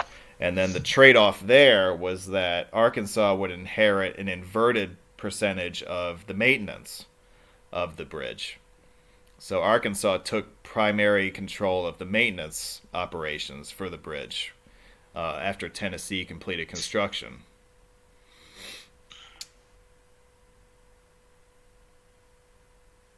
And I know that this was talked about on past episodes, but I think that we should mention this again because it is a pretty significant piece of this bridge's recent history.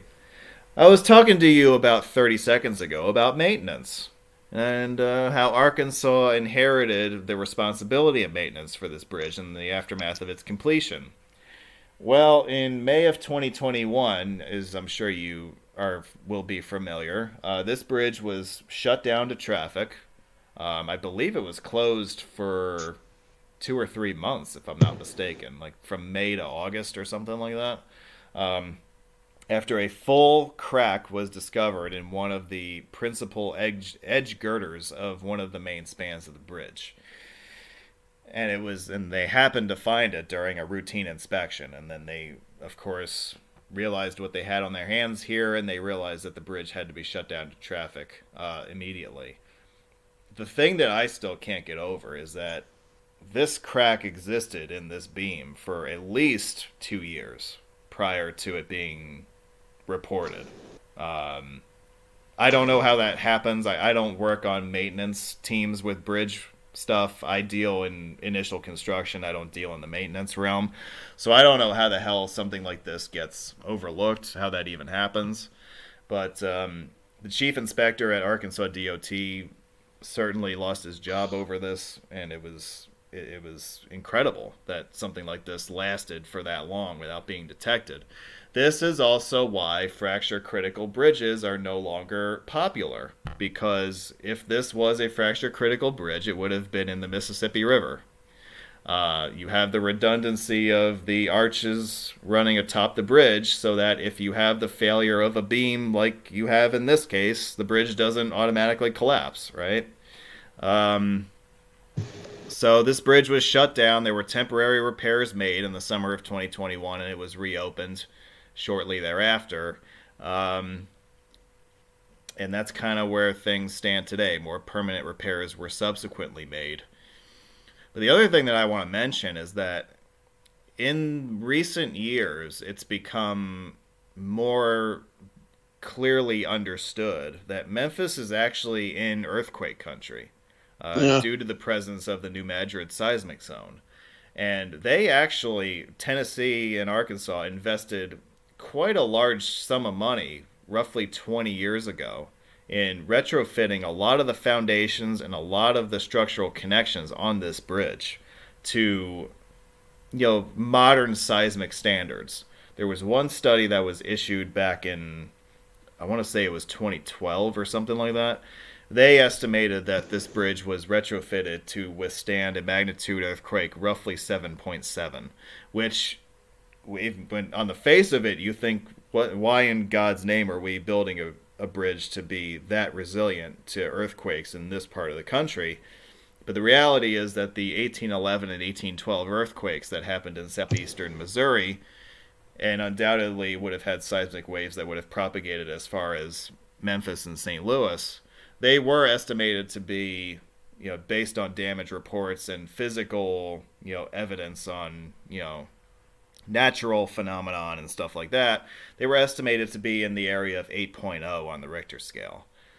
So it's not surprising when you realize the backstory that is why these bridges, particularly the I-40 bridge and its approaches, were retrofitted the way that they were.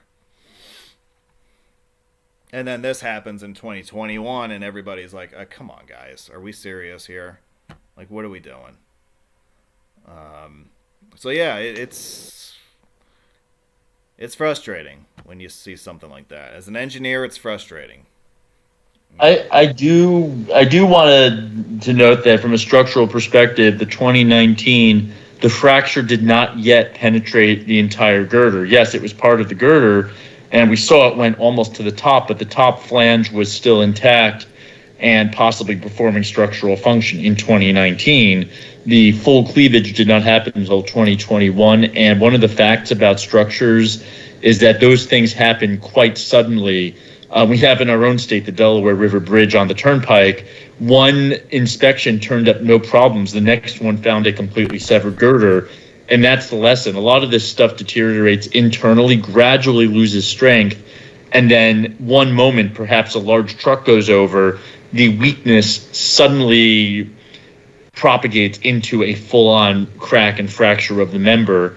And it happens so suddenly, even though we saw in this case, we saw the crack in 2019, you don't always have signs like that. And in this case, because the top was solid, if the inspectors were only walking along the tops of the beams, they may not have seen it from the top. They may not have been looking at it from all sides. And if nobody reported it, that's why it may never have been found until 21.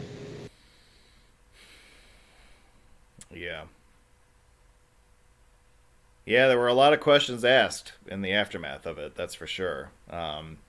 These aerial pictures that I took in 2021 show a bridge that is empty of traffic, and for good reason. That's probably the only time in its history that it's been like that. I know that Adam has been chomping at the bit for the last hour and 45 minutes to talk about the Harahan Bridge. So he's going to get his chance here in a moment. The trifecta of bridges here in South Memphis. The first 3 bridges to be built across the Mississippi at Memphis, in fact. We have 2 of them are railroad bridges, predominantly. And then the third was built entirely for automobile traffic. So if we take them in order of construction, we have the Frisco Bridge in the middle, which was completed in 1892. The Harahan Bridge on the left was completed in 1916. And the Memphis and Arkansas, or M&A Bridge, was completed in 1949. The Frisco Bridge was the first bridge built across the lower Mississippi, downstream of Fort Defiance. And naturally, it is the oldest surviving bridge on the lower Mississippi. The chief engineer of the Frisco Bridge was a gentleman named George Morrison, who came to prominence in America as a bridge engineer primarily for his work on railroads and specifically on the Missouri River. In fact, he did a lot of work out in Missouri and out in Nebraska and in that part of the country. The Frisco Bridge ended up being his crowning achievement as an engineer. In fact, in the years afterwards, he utilized his resume and experience from the Frisco Bridge's construction and got himself appointed to the Panama Canal Commission in 1899 as they were working on the final designs for that project. The original Arkansas approach structure was replaced in a project that was completed in 2017. You can see the aftermath of that in the picture in the lower right. So not all of the Frisco is original anymore. It is kind of interesting to see the contrast between the new way of designing and building railroad structures, which you see here in the picture in the lower right, and when you look at the still original structure of the Harahan Bridge right next door, which, as I mentioned, was completed in 1916. The problem when you build bridges in new places, and they are a sensation, is that they quickly become overrun with traffic. And that is exactly what happened with the Frisco. The Frisco was a single-track bridge, and it was immediately choked with railroad traffic. Remember, it was the only railroad bridge across the lower Mississippi River, so all the train traffic going from east to west tended to want to cross the river here. So they quickly realized that a new bridge was going to be necessary, and so they drew up plans for a double-track bridge to be built mostly parallel to the original Frisco Bridge. This bridge was completed, as I said, in 1916. It was named for a gentleman named James Theodore Harahan, who was a railroad executive, and he was one of the spearheaders of the Harahan project, or the project to build the parallel bridge. He was killed in a railroad train derailment in 1912. He was actually en route to Memphis to discuss the particulars of the bridge that would ultimately carry his name. So, opened in 1916 to rail traffic, and that is where I'm going to turn this over to Adam, because he's got more to say on that subject. Okay, what would you like? So, the Harahan Bridge, like Dan said, was basically it's a dual track. It was to relieve a lot of congestion in the heart of the rail freight age and passenger age to get over the bridge. What's unique about it is if you look at Dan's picture on the top left, you'll see two things. You'll see was kind of like this cantilevers, empty, like just weird on the right hand side of the bridge, just an empty structure that's to the side that runs all across it, and then you'll see something that has a canopy on the left. Well, both of those were motorways. They were planked roadways. They were about, what, I think 10, let me look at the site. I'm looking here. They were 10 or 12, they were 14 feet across. They were called wagonways. One going eastbound, one going westbound. And it was also, so that was allowed, obviously, for cars, and there was a big to-do about that and getting it added. It's basically cantilevered on each side. For a long time, it was the only vehicle crossing across the Mississippi River south of the Ohio River until the bridges in Vicksburg were built in the early 30s. Basically, what it was, you go across either way. On the Arkansas side, it came under the bridge and went onto a causeway, and basically was the early stages of what is now Interstate 55. So when the Memphis, Arkansas bridge, or the Mississippi bridge, and it's called that locally, and just one thing on that, if you know Memphis, Tennessee by Chuck Berry, or later covered by Johnny Rivers, they'll say half a mile, long distance information, get me Memphis, Tennessee, and it says half a mile from the Mississippi bridge. Well, that is the Memphis, Arkansas bridge. And so anyway, like Dan's showing here with the drone, and these are some good pictures I couldn't get when I was there. You can see that on the left is the old carriageway. On the bottom is basically what is now a remodeled carriageway for bike traffic. So once the Mississippi Arkansas bridge was opened, their cars no longer were on it. They did kind of keep it in place in case there was any emergency. Obviously, as time went on, it wasn't needed. So in the 70s, there were some original plans to do that, and it wasn't until well into the 2008, 2010, when they decided to get some federal funding, et cetera, and convert the former westbound lane into a bike multi-use path for bicycles and pedestrians called the Big River Crossing. So you're able to access it on either side. I would access it on the the West Memphis side, and you're able to bike, run, walk, whatever across it. On the West Memphis side, there's e-bikes, and I took advantage of that, and it's a great thing. Biked across the bridge. There's great views of Memphis, etc. On it. Was able to just explore. On the e-bike, there's trails on the bottom end of the bridge, underneath on the West Memphis side, and you can actually go all the way down towards the DeSoto Bridge and get some good vantage points of there. I was lucky enough that there were sunflowers kind of in bloom, or near the end whenever I was there in July. But it's a unique experience, so anyone that is in Memphis to go through, you can either get it at the Crump Boulevard, down the Crump Boulevard side, or on the West Memphis side at the first exit. And it's a fun experience. I would definitely do it. If anyone has a chance, you can walk it. E-bike, it's an easy rental. It goes really fast. It makes it a lot easier to go up the bridge, and it's a very unique experience to Memphis. And that's pretty much the story of the Harahan Bridge. I believe it is the only bridge on the Mississippi certainly in the Memphis area that allows pedestrian traffic, yes. right?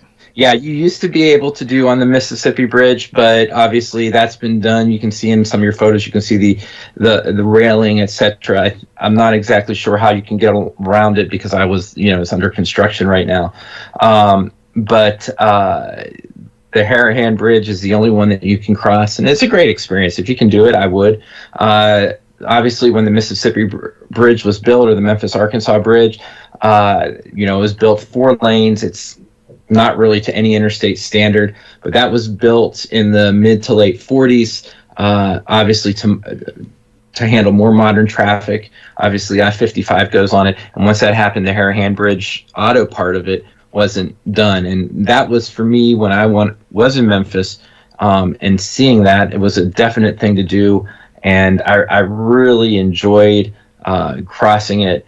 And it's unique. On the West Memphis side, you're able to get underneath both, really get close to each bridge. There's one that reaches out to, there's one part of it that you're able to get basically underneath all 3, or underneath in between the Frisco and the Harahan Bridge, and get to really see the work that was done and the detail of the trusses, etc. And then, like I said, I biked all the way down towards the DeSoto and got some good vantage points. And on the Harahan Bridge, it's a great skyline view of the entire bridge, entire area. Memphis doesn't have much of a skyline, but being able to see that with the river is it's pretty cool. Yeah, I definitely recommend if you're gonna walk the Harahan, park in West Memphis, because you have access to those trails that Adam was talking about. And I think what you are alluding to, as far as walking down to the river and getting the vantage point underneath all 3 bridges, that picture I did get, and that is going to be on this slide. Definitely one of the money shots of the cluster, in my opinion. It kind of really, if you're an engineer or a bridge nerd like I am, this is one of those spots for you to check out. That's for sure.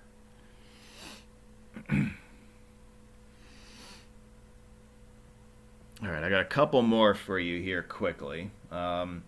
South of Tunica, we have the Helena Bridge, which was completed in 1961. It's part of the US 49 corridor.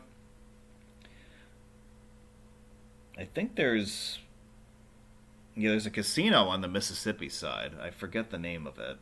Here we go again with casinos and all that. Otherwise, there's not a whole heck of a lot in this area. It's one of the lighter trafficked bridges on the lower Mississippi, in fact. But it is an interesting one of these, like, multi-span cantilever bridges and all that. So it is worth checking out if you're trying to follow the US 49 corridor anyway.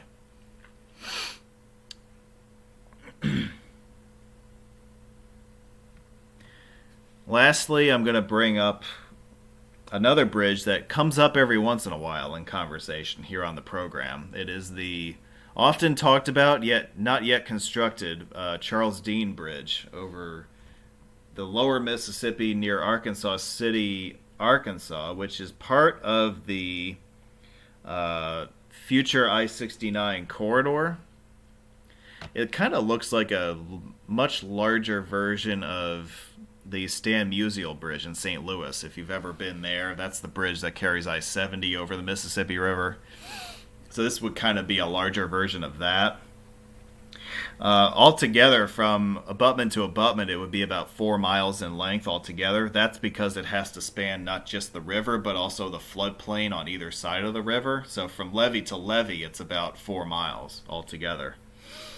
This is considered a low priority project, even though it is part of the future interstate highway system. Arkansas has commenced right-of-way acquisition on their side of the river. However, there is no timetable for its construction. Mississippi has not commenced any work on their side of the river. Both sides are not willing to proceed any further on this project without an infusion of federal funding for the project. and that is not likely to come through anytime soon. A quick aside here, so the bridge is named for Charles Dean, who was an engineer from Cleveland, Mississippi, who was the first real advocate for a bridge here back in the 1980s. A Mississippi legislative act named the proposed bridge after him in 1999, and it has been known as the Charles Dean Bridge ever since. When will we see construction on it? It is entirely possible that this will continue to remain nothing more than a rendering and a dotted line on a map for years, and who knows, maybe even decades to come. But it is one of those projects that has always kind of been out there as a remote possibility, and we will see. Time will tell if it ever does move any closer to reality in the years ahead. And with that, I would like to triumphantly tell you that we have reached the end of tonight's PowerPoint. And I would like to thank you all very much for watching up to this point.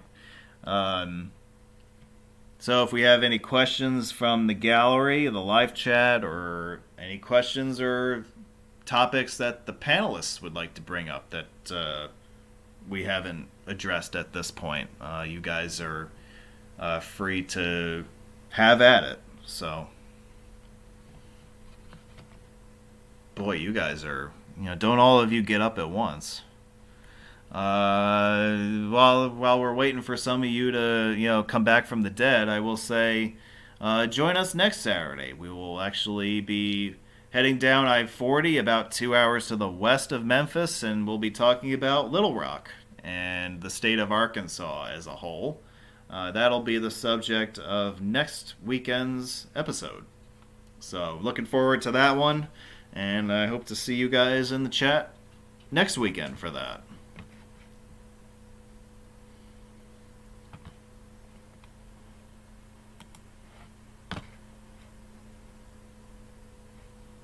Man, I think that, Adam and Doug and Steve passed away.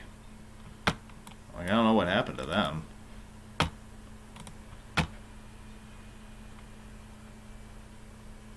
It would help if I turned off mute, but no. The last week I had a lot to say about the subject in Memphis, but this week, I've been to all of this, but I don't have in-depth conversation like in past weeks. So. Oh, okay. Floor. I mean, you guys are just you guys got nothing to say all of a sudden. You guys got quiet on me. Mm-hmm. All right. Well, we have some video that I want to get through here. Yes. I gotta mute this. Hang on. All right. Let me do that. All right. Here we go. Yeah. So quick side story here. So I owe all of you subscribers on YouTube an apology, because Memphis is one of those weird cities that I just have, for whatever reason, I don't even know how to explain it, but the original Memphis content from 2019, which was my first visit to the city, was filmed and then it was promptly never uploaded. And I realized about a month or so ago that the vast majority of that footage and the majority of the footage from 2021, my second visit to the city, was not uploaded to YouTube for whatever reason. So I've had all this Memphis stuff that's been sitting away on my hard drive, but has never seen the light of day for going on 5 years. So I am in the process of rectifying that as we speak. That stuff is being uploaded this month. There's some stuff that will appear next month, or maybe towards the end of January it'll all be finally uploaded, something like that. In any case, in the next 30 days or so, I should have all of the stuff from Memphis across my 3 visits to the city in 2019, 21, and 23 uploaded, so that you guys will finally have access to videos like this one, which I don't even know if this one ever made it. Well, this is a 2023 video, but So the stuff going down memory lane from a few years ago that has just sort of been sitting around, and I know you guys have heard about it, but you just haven't seen it. That stuff will finally be on the channel in the month ahead.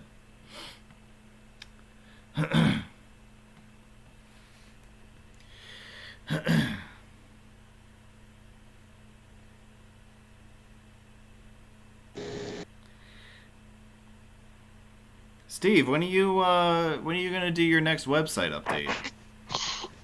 Oh, wait. For that, yes. Like, your name is not Steve, but you can answer that question too. I approve. I was asking Steve about when he was going to do his next website update. Yeah, no, this is your show.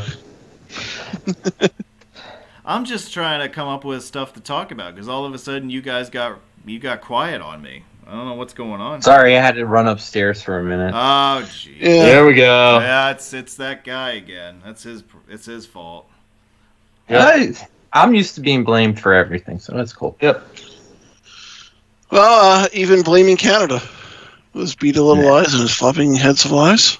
But one of the things, just to go back with it, and I after I explained, I had to run upstairs, so I apologize. But I don't know if you mentioned it. If it is, just say, okay, shut up, Adam, and it's fine. That I guess they're trying to apply for a grant to replace the I-55 bridge. I don't know exactly where or anything, but I know with part of this transportation funding and everything, there's talk about, seeing where it is. I don't know where they want to put it. I don't know anything. I've seen it in the groups and mentioned that that they want that they're trying to get a large grant, and the hard part is all these projects are competing because most of these bridges are, in that case, 80 to 50 years old, and you're going to see a lot of these bridges going to be replaced or whatever. And you see this in Cincinnati and stuff, so it's going to be interesting. You're not going to see a lot of projects to build new highways in a sense, but you're going to see a lot of projects to realign something and be on a new bridge or things like that. So, all right. I mean, that is an important part of the, having the interstate system is maintaining everything. Yeah, and that's kind of the problem that we're going to run into, is that it was all built around the same time, around 60 years ago. We had that huge building spree that decade, and it's all coming to the end of its useful life right around the same time. And the problem that we have now that we did not have 60 years ago is that we do not have the labor force to do it. We did in the 60s when we built all this stuff originally, but we do not have the skilled labor, we do not have the engineers to come in and do basically a blood transfusion from one interstate system generation to the next. We don't have the capability to do that with the resources we have. I mean, we can print all the money that we want and we can pass all the legislation that we want, but at the end of the day it comes down to manpower. And in my day-to-day life I deal with this on a regular basis where we cannot get work crews. We can't find people who want to work. And it's going to be a problem in the next 10 years if we're not able to reverse that. So it's kind of like the slow-moving train wreck scenario. Like, I can see it coming from a long way away, but that is the issue that we're going to have. And we're going to have to pick and choose what gets replaced and what doesn't, and you cross your fingers on the stuff that doesn't. I mean, that's kind of what we're looking at right now. So to Adam's point about, applying for grants for the new Memphis, Arkansas bridge, that's great. You're going to be competing with Cincinnati for the new Brent Spence bridge. You're going to be competing with Baton Rouge for the I-10 Mississippi River Bridge replacement. You're going to be, and so on. There's every major city is going to have a major bridge replacement, and there's only so much skilled labor who can go around and build these projects. So it's gonna be a challenge to come up with solutions for this stuff. I hate to get all negative on you people, but that's kind of the reality that we're not really focusing on. We always like to focus on the money side of it, but we don't really focus on the manpower side. And everyone wants to be a TikTok star nowadays. Nobody wants to, be a laborer. Nobody wants to be a crane operator. But, you need those people in order to make the interstate system work. Just like you need, the engineers to design it. So that's my wide view of what's going on right now and what's likely to go on in the years ahead if we don't change course. As we enjoy this beautiful scenic drive along I-240 in Midtown Memphis, by the way. Yes. One thing we didn't talk about at I guess if we're going all the way around, I can bring it up in a bit, is the mile markers, but I'll wait on that one. Yeah, the next video I'm going to do is going to be the North Loop. Perfect. So yeah, I know where you're going with this, but yeah, I'll let you take that in a minute. I don't know where you're going. Well, I can kind With of. the mile marker. You know where I've been. Yeah, well, we know where you've been. And quite frankly, that scares me.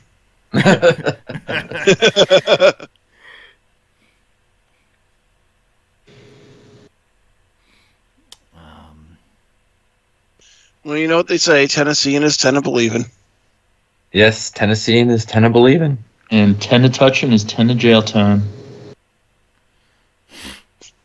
Oh. On that note. We should switch gears here, as the saying goes. So here's the junction with. Yeah, I wish I had more insight or just points about Memphis. Like I said, I have the Harahan Bridge, woo! But there's not too much more I really know. Like I said, I've been downtown Memphis once. Stayed in downtown Memphis, which was okay. And really the first time I've had a chance to explore was, I've driven through it a few times on my way west. First time to really explore it was this past summer. Yeah. Yeah, but you did pick a good piece of infrastructure to chronicle, because the Harahan Bridge is one of the most important pieces historically in Memphis, as far as the history of transportation in the city goes. Yeah, in that case, I just saw that you could. In the case of how that came about for me is, I was just looking at the map on Memphis, and it's a big big river crossing. So I was like, you can walk across it, and I wasn't gonna. I went back and forth in doing it. I'm glad I did, and I did not know all the detail and the history of it until after. While I was walking and understanding, and then looking it up. For me, that's how I go about the item on the in the hobby, and everything else is as I discover more things. But most of my experience in Memphis is taking the northern part 240 across on my way west with it.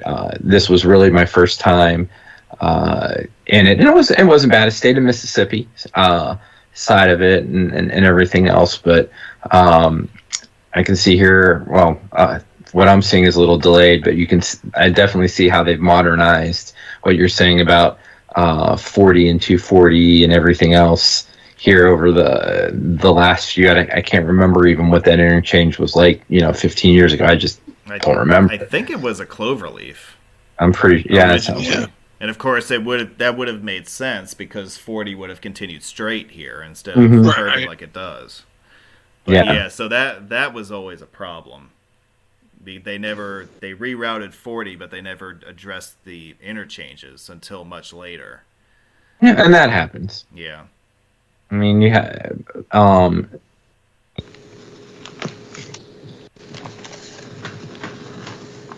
Yeah, so now 40 joins basically the northern loop, or the northern section of the loop that was originally conceived as part of I-240, but then was redesignated as I-40 in the early 80s.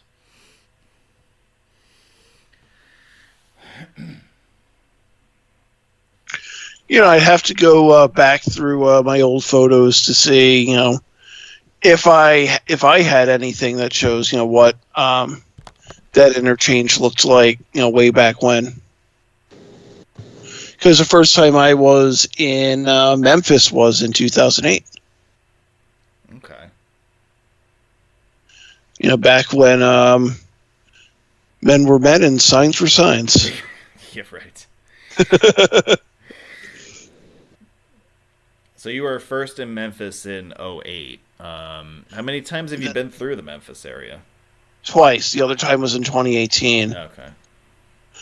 No, in 2008, it looks like it was not a cloverleaf at that point. It looks like they did have basically two different carriageways. One that went 40 east, and then 240. Basically, to the south from there. So it was not a cloverleaf then. Of course, you can always look at like historicareals.com or something like that to really, basically kind of get pictures of what it might have looked like at an earlier time in its history. Historic Aerials is I think a site that Steve has mentioned to me more than once. Mm-hmm. Yeah, I really should look into that site more often. I don't use it nearly as much as I should as part of my research, but it does have a pretty useful purpose. Oh yeah. So since we're on the I-40 part here, to bring up the mileposts, as I mentioned before, Dan, I'll let you start with that since I think we're about to come up to examples shortly after this. But well, yeah. So the exit numbering on here is a reflection of the original I-240 mileage. The exit numbering was not changed when I-40 was moved. However, by moving 40 to the alignment that it has today, it actually lengthened the distance of that interstate by a couple of miles. So from the eastern 4240 junction into all the way to the Mississippi River, the exit numbers on 40 have been fudged a bit to account for. I mean, they've mostly stayed the same, but especially once you're in Midtown and downtown Memphis, the exit numbers change considerably. They're no longer based on mileage at that point. It's more of a matter of connecting mile 0 with, exit 2, but exit 2 is at mile 4, on I-40 now because it's been changed. Not the case. Exit 2 is at mile 2, but it may be at mile 2A or 2B. That's the uniqueness of the Memphis milepost here, is that when they moved I-40 from the original straight alignment and added a couple of miles, they did not want to have to renumber all of the exits of I-40 across the entire state. So what they came up with was a couple of clutch factors where you'll go through, like right now we're in the 6s. Instead of hitting 5.8 as your next mile marker after this mile 6, you might see 5B or 5.8B. I forget how they show it, but you go through the B's and then you'd have a whole other set of 5s after that. So they grafted on alternate miles to intersperse with the regular miles so that the mileposts would keep in line with the exit numbers. And that's where things got inventive on this road. Yeah, because I think they didn't want to change any exit numbers. That was basically the idea. Right. So they kept the original 240 exit numbers, which kind of works in a sense because mile 0 on 240 is the western I-40 junction. That was the way that it was from the beginning, and the exit numbers increased clockwise. Mm-hmm. So because 40's exit numbers also increase in that direction, and the difference between mile 0 on 240 and mile 0 on I-40 at the Mississippi River is not that great of a difference. It is a couple of miles, but it's not far enough where you can't fudge it to make it work. That's how they sort of came up with this arrangement.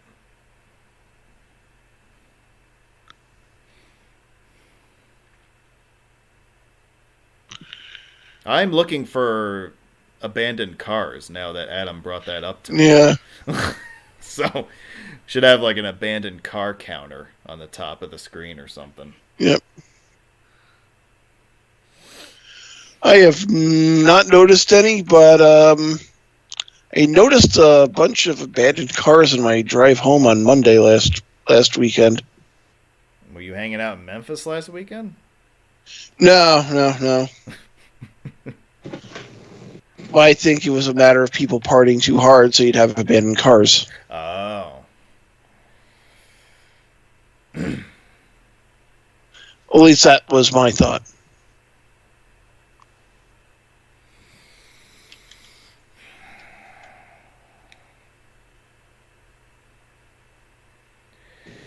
On that, but yeah.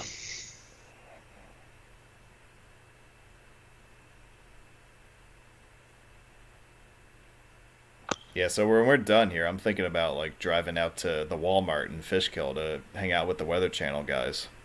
Yeah. Because you know where that is, right? I mean, it's right. Yeah. I could walk there from here. You know what I'm thinking? Arby's? Yes. I am thinking Arby's.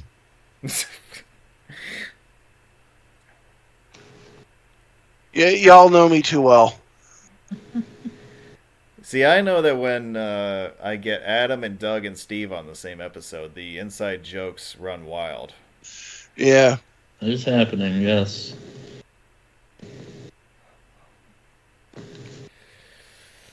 Yeah, speaking of the Weather Channel and also, like road meets and things like that, we had the TomTom meet in Lebanon, New Hampshire, and this was...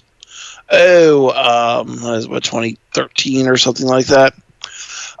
Lunch was catered by TomTom, and they went with pizza place Cantori's Pizza, which, if you know about Jim Cantori, that's the area that he's from. Actually, I think he's from like White River Junction, Vermont. But yeah, I guess the pizza place was owned by his family. I did not know that. Okay. Yeah, or like a relative or something like that. Now, how did that TomTom thing come about? Was that a Luke Corsaro thing? No, that was actually I think it was before he worked there. But they actually think they because their U.S. office is in New Hampshire, and I think they were trying to find people who were interested in roads to help with their product. And they found me through the AARoads forum. I actually hosted a meet in Portsmouth, New Hampshire earlier that year. So one of the people came basically came to that meet, and he was talking. It's like, it's a possibility. Basically, would you be interested? I'm like, sure, we can. Basically put together something for that, and that's how that happened. Okay. Yeah. Yeah, because as I've been going through like the history of road meets and looking at all the meet photos and all that stuff, like that was one of the more interesting meet photos. And that was actually probably one of the more interesting meets that I had a hand in, basically organizing, because it was something completely different than basically kind of like the subject matter. It's like, well, actually I tore a basically the TomTom office and basically kind of see basically some of the technology that they use basically for their product. Yeah. Yeah, I know that there have been a couple other meets, I think, in the Yeah. past where there was something similar to that. Yeah. I No, think, like another different concept. I know that Adam had mentioned this, like as a meat concept in the past, was the idea of having a scavenger hunt meet. Yep. oh, so like And you now- have like yeah. you have like a checklist of things to find or whatever. Yeah, kind of like a city meet, but With something to actually Not- do. yeah, it's kind of And like there would be plan out points. you plan out the scavenger. Basically, you plan out basically the scavenger hunt. Basically, what to find, as opposed to we're all following basically this itinerary. But yeah, Yeah. now I see we're on the Sam Cooper Boulevard, and there are. is a I think it actually goes through the neighborhood of Binghamton, which they actually spell with a P. Yes, it is. It is Binghamton. Yes. So you see that you get your own little share of misspelled Southern tier cities. It is my favorite Hampton. It's mine too. Yeah, I love going up to the Hamptons. Doug, you're a Mets fan. What about good old Mike Hampton? He was useful for a season. Then when he basically decided he didn't want to have a part in the Mets, that actually he signed with the Rockies. The draft pick that the Mets got in compensation actually was the draft pick that landed them David Wright. Oh, is that right? Okay. Yeah. Oh. That's right. So in the end, Mike Hampton paid dividends for the Mets. I think he ended up the contract that he signed with Colorado. Wasn't that like the highest contract in Major League history or something like that? Well, that's why we have the internet. Yeah. Well, that's why he didn't sign with the Mets too. But Well, his contract probably would have been deferred thanks to Madoff money. yeah. Sorry, I had to step away again. Sorry. Jeez. But yes, I know. the Colorado Yes. Rockies signed Hampton to an 8-year, $121 million contract on December 9th of 2000, which allowed him to see elk in his backyard. Hey, look, there's an abandoned car. So I remember him being interviewed. It's like, I'm in Colorado. This is great. I can see elk in my backyard. But 2 days later, basically his record-breaking contract was quickly surpassed by the 10-year, $252 million contract signed by Alex Rodriguez. Yeah, that's right. Yeah. Hey, I got a question. But yeah, Hampton also said he chose to move to Colorado because they had the school system, like I say, good schools. All right. So I have a couple questions here because just going through since you're on Sam, whatever his name, Boulevard. Sam. One, was it ever signed 40? Steve? Yeah, that's again from the website. It was the overhead sign said West Little Rock as well as the intersecting signs. Yeah. When I was there, it was not clear that there was evidence of a shield having been there. The signs were clearly designed for a shield, but whether one was mounted in the beginning or not, I don't know. And I know some of those. You're going back before any evidence that we could find for that. Well, that's where, guess what I'm going to be doing in a little later on my list of to-dos. I'm going to check and see if there was, I'll look through I-40 in Memphis and see if there's anything in newspapers and see if I can come up with anything, kind of like finding that temporary I-85 was started at where it split from Greensboro. So we'll see. That gives me a mission, we'll say. You're on a mission from no. God, huh? Oh, my. I'm looking here in the chat. This guy wants us to say boo, and Mason Wright, I'm booing you. Here we are, the end of the road. I believe within relatively recent times, the reason you had traffic signals up till now is they had taken out one freeway interchange and replaced it. Yes, I was going to mention there was something. I'm pretty sure I read that at least some. I could be wrong. I've been wrong many a times.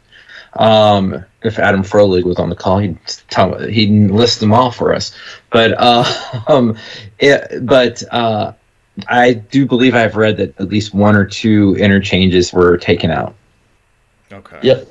And I see we have a Buc-ee's and a Whataburger fan in there right now. See that? Well, this is road enthusiasm, so yes. Road enthusiasm, it's not bad food enthusiasm. So. Well, it could be a fan of the Whataburgers here in North Carolina that are not related. Well, are distantly related, but not related to the Texas version of it. And Trainer Red Mario, stay tuned to the Gribble Nation site. I'm working. There's a couple of things. If on the Facebook page, I actually have a picture of the Temp I-85. But there are a few things on there I'm working on that. One of the things is Temp 85. I found a picture of it signed in North Carolina. However, the photo from the scan of the newspaper from 1981 doesn't come out well. You can see it bannered, but you can't see it. But I do have a photo of it where in Greensboro, Death Valley, or 40. Oh, look, it's the Mississippi Bridge. And I'm probably a little lagged on this. But it does show Temp 85 signed where 40 began in Greensboro, where 85 bears off to the left to head southwest towards Charlotte. So I have found one, and it's on the Gribble Nation Facebook page, and we'll make it to a story or a blog entry in probably the upcoming week or two. Coming to a blog near you. Yeah. It's a story about a sign how by Temp that I-85. Finding it when we were posting, just driving through over Thanksgiving to Raleigh, I had posted pictures of I-85, and you can see the exits and stuff. But I posted pictures. We went through the old Death Valley, and it caught on like crazy.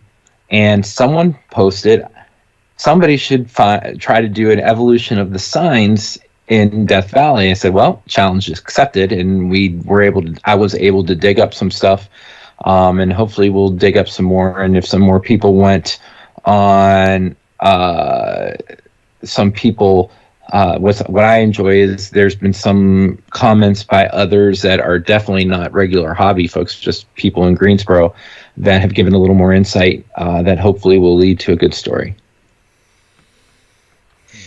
Because after all, every road tells a story. Yeah, and we've been finding it. Some more than others. All right.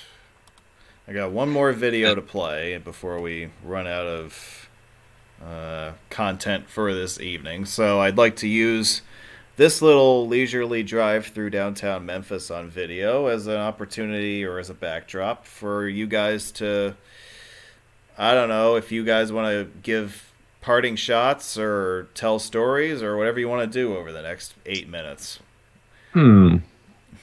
One, to Mason Wright, Buc-ee's ain't no Stuckies. I know what you're referring to, by the way. Yeah. Well, I prefer Buc-ee's Supermercado. Yes. I'll just to go on that. The first one. So I have been twice. Once after I wrote about, hey, what's the big deal?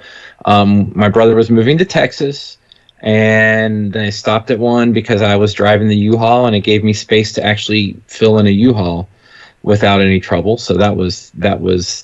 That was it. But I mean, it's no different than any other thing. In my opinion, I think, I saw someone. Speaking of which, we were at Great Wolf Lodge right before Christmas. We went for a weekend as a family, And there was a woman in a Buc-ee's bathing suit, and I'm just like, no. But, to each their own. What I'm seeing here as you're driving through, I wish I had my regular camera. There's a lot of great old signs, old ghost signs and old neon. I see the big sign for the Orpheum. Yeah, I would have a field day on this going. And someone on that mural looks kind of like Tom Selleck. You know what's interesting, Trainer Red Mario? We drive through a lot, and I don't know where you're from, but we go a lot from Charlotte to Raleigh because my wife has family in Raleigh. Raleigh has family, and Maggie has family there. And when we go to Raleigh, it routes us through Death Valley. When we come home to Charlotte, it takes us on the 85 loop. It's 6 to 1, half dozen to the other. But it's always interesting. We'll put the GPS in just for the hell of it, just because, more so to see time. What time are we going to arrive? So some people are like, I don't like GPS, blah, blah, blah. Fine. It's good to know the ETA and time and arrivals and stuff. I like that. We always find that interesting that going to Raleigh, it takes us through Death Valley. Leaving Raleigh, it doesn't do that. Leaving Raleigh, it takes us on the bypass every time. Was that funny, Steve, or were you trying to just cough about it? That was definitely a sneeze. Oh, okay. But I'm trying to think. Yeah, and to go on that, Trainer Red Mario, I probably will slowly try. I've always wanted to do a history of I-85 in North Carolina. There's a great all right, somebody just getting out of the car there. I'm sorry, I'm a couple minutes behind, but that was interesting. Yes. Yeah. But ooh, look at me. So I'm gonna do it in pieces with Temp 85, with Death Valley, and I'll see if there's anything else that's kind of interesting. North Carolina, what I was saying is NCDOT has a website where you can look at old aerials. It's just like historic aerials, but you don't have to pay to download it, that they took from the 50s through the 80s. And yes, Mark, I've done that many times, 49, not 74 to 1, but 49 to 64. Did that more so when 85 was when they were building the loop and the construction through Death Valley. It really isn't that much faster. I will take that sometimes when I have time on my own, going to Kinston for work or something like that.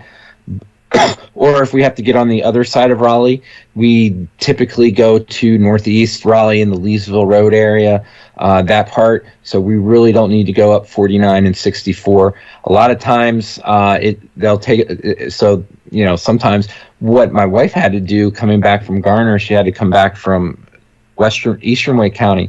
It will take 64 to 421 and down versus anything. But most of the time I don't do 49 or 64 to it, and 74 to 1, unless I really want to kill time and want to see stuff. There's no good reason to take from Charlotte, especially me living in the Northeast towards Concord part of Charlotte. There's no good reason for me to take 74 to 1 unless I really want to be an hour and a half, 2 hours late. There's no reason to do that, to go there with it. And 64, it can be, and everything else. Yeah. But that's just, I'm sorry I'm blunt on there. There's just no reason to do it. Yeah. That's not being a road geek, sorry. Yeah. Well, I know in my case, basically switch gears from North Carolina. Basically, I know plugging things into like a GPS. Basically, if I want to go, let's say, not New York City, but like recently, I was I went down to Maryland, and that first day I looked basically at possibly going to. I think I stayed near Harrisburg that first night, near Hershey, actually. And I'm like, okay, what's the best way for me to head down? And just okay, it's like, was it go the Thruway, Newburgh, basically through Scranton, or basically down 78. I plugged in for kicks, what would it say from Schenectady, I suppose, Albany or Troy down to that same, and basically, depending upon which part of town I'm, like the part of the metropolitan area, man, the capital region, 88 is a better option, or basically heading down the thruway on 87 is a better option. So it really kind of depends too, just on where your origin or destination is, even by a matter of a few miles. Yeah. Well, it works better.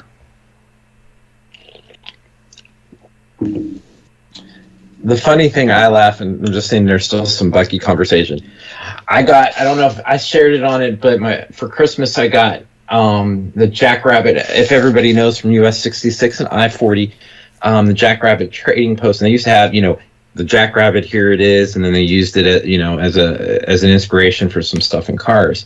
But you can buy, and it's only like $10 and then plus shipping, a replica sign. And what it is there's two ones. There's a replica sign where they then put if you tell them how many miles it is from where you lived to Jackrabbit. They used to have, the Jackrabbit X amount miles. And I got that for Christmas. Was great. They also do a wooden hand-painted one, which I would love to have had, but it's all right. But that's really cool to get. And if you're looking for if you like Route 66, it's a must get. But even if you're in road geek and not just overall in the hobby, it's a nice little momentum. It's $10. They'll ship it right to you, and it's pretty cool to include. It's just pretty cool to have it up over the door here in the office, and it's unique and it's a nice thing to have. So that's a little bit of a plug. Yeah, I probably am going to have to lose my Road Geek card over this, but I've actually never been to Buc-ee's. You're fine, Doug. I think you're okay. There's a support group. John Harris may not be part of it, but you'll be fine. Mr. Alcohol.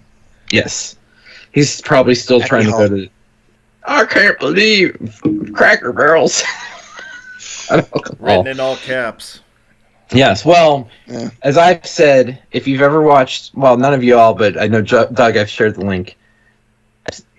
Watch the intro to the Paw Patrol movie, the first one, and the truck driver in that is John Harris. I swear, it's him.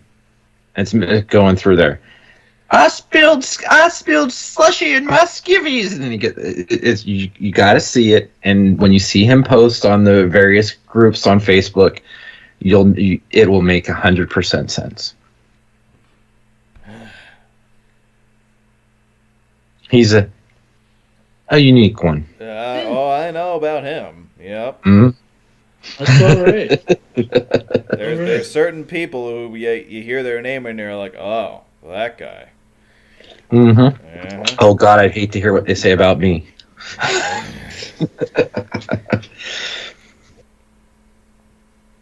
But I see you have the question sign. Since you have the Gribble Nation folks here, is there any questions for us? Like Mark, you asked about on it. Is there any questions that you guys have for us right here at the end? On that you guys want to know. I mean, we did give a preview of what we're working on, and things just happen or stuff like that. I see, Mark, you mentioned that you're going to 8-Day City Meet. Come watch I need an assistant coach for my soccer game. You're more than welcome to do that. Interesting than the meet. We'll see. We'll see. Go ahead. It would be, definitely be a different way to go to a meet. Yeah, I mean, they could have that at the Kumbaya table afterwards. You could be like, "Oh, what did you do? Oh, I coached a soccer game." Yeah, no. Actually, one of the things I want to do before the meet happens for it, because it'll be shared, I'm sure some people will do it, is drive Charlotte 4. So I was going to do like I've done with the belt series, at least with the orange and the yellow belt in Pittsburgh. I'll probably do a photo drive of Charlotte 4. I've never done the whole thing. What? I've never done to that. Come on, man. Yeah. Probably, I just never have, and it's just like, I've done parts of it and things like that. I haven't done it.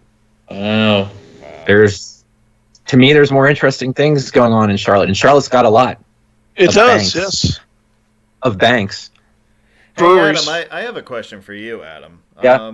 As breweries. Has David Tepper reached out to you about being the head coach of the Panthers? No, he did reach out to me ahead of the soccer team. Ah, okay, that's what it was. He figured that since I took a under 10-year-old team that we didn't score any goals or win a game, and then made it to the championship game the next season, he figured I could coach his team. All right. Hey. Yay! Yeah. Well, hey. No, I really thought he would be a lot better of an owner than he has been. It's been an embarrassment. Everything from the practice facility to all the stuff. It's been an embarrassment. I will say, I see Scott quoted it. He's done I-277 inner and outer. Typically, I like to sometimes just drive 277 around. Doesn't matter which inner, outer, in between, whatever belly button. Because every time I go through it, you always see something different because there's so much changing with things being built in Charlotte. So that's one of my favorite things to do sometimes, because sometimes when my kids have doctor's appointments and I take them down or go through, we just do around 277 for the fun of it, because there's always something different to see. One thing also in Charlotte, I'm plugging here for people that might go to that, is there's a stub from a former ramp that used to be there right before the 277 inch range. I think we talked about it when we did your Charlotte video, Dan. It was there. It was taken out because it's just too close of a weave. But really, other than that, I mean, the Uptown has some interesting things. If you can try to chase old Independence, etc., you can still it's harder to trace now, but we do have I actually want to update that on the site. I might do that. But I think in advance of it, I will probably try to do a couple things just to get people going. And then obviously before, not yet announced, but before the upcoming 25th anniversary meet in Pittsburgh that Jeff and I are putting together, I'll probably put some Pittsburgh updates too. So that's about it. But no, I've not done Charlotte 4. I don't know. It's just like, it makes sense and everything. And I've had it on my mind recently, so I want to do it before this meet, just to share it. And it's more to document it. It's like, it's not I don't think it's well signed. It's as bad as the belts can be. I think it's worse than the belts in Pittsburgh, but it's interesting to go through. There is a Mark Moore button copy sign still left right now at Providence Road on 16 on Inner 485, which probably will soon be gone as they're doing that. But Mark Moore, there's a button copy sign. And that's it. Just everything. Any other stuff?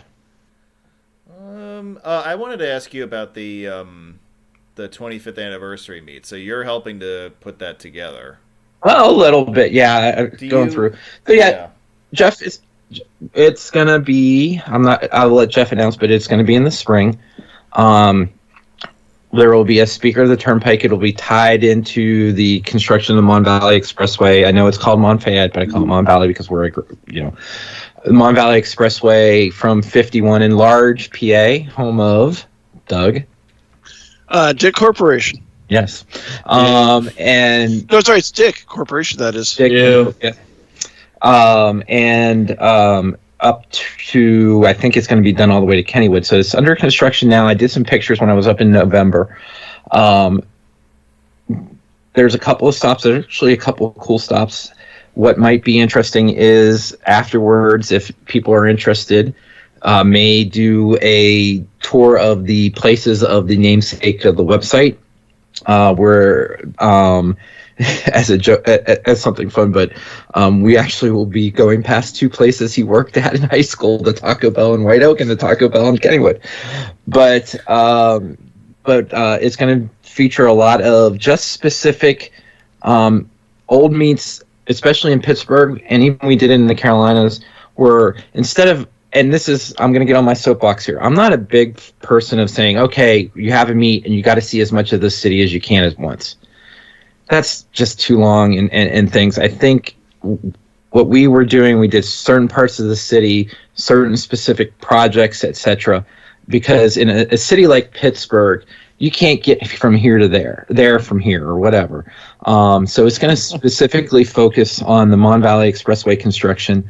And then I think afterwards, since it's really where I grew up, where the meet is, there's the Elizabeth Bridge, there's a lot of different things. There's an actually old concrete arch bridge over a small creek that dates from, I think, the early 1900s.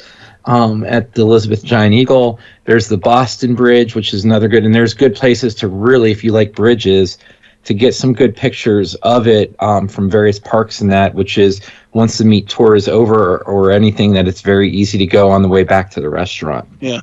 But I think I mentioned this to you basically just in conversation, and I'm not even sure this is going to be in the meet or not, but if you go down as a Perryopolis, there's Perryopolis.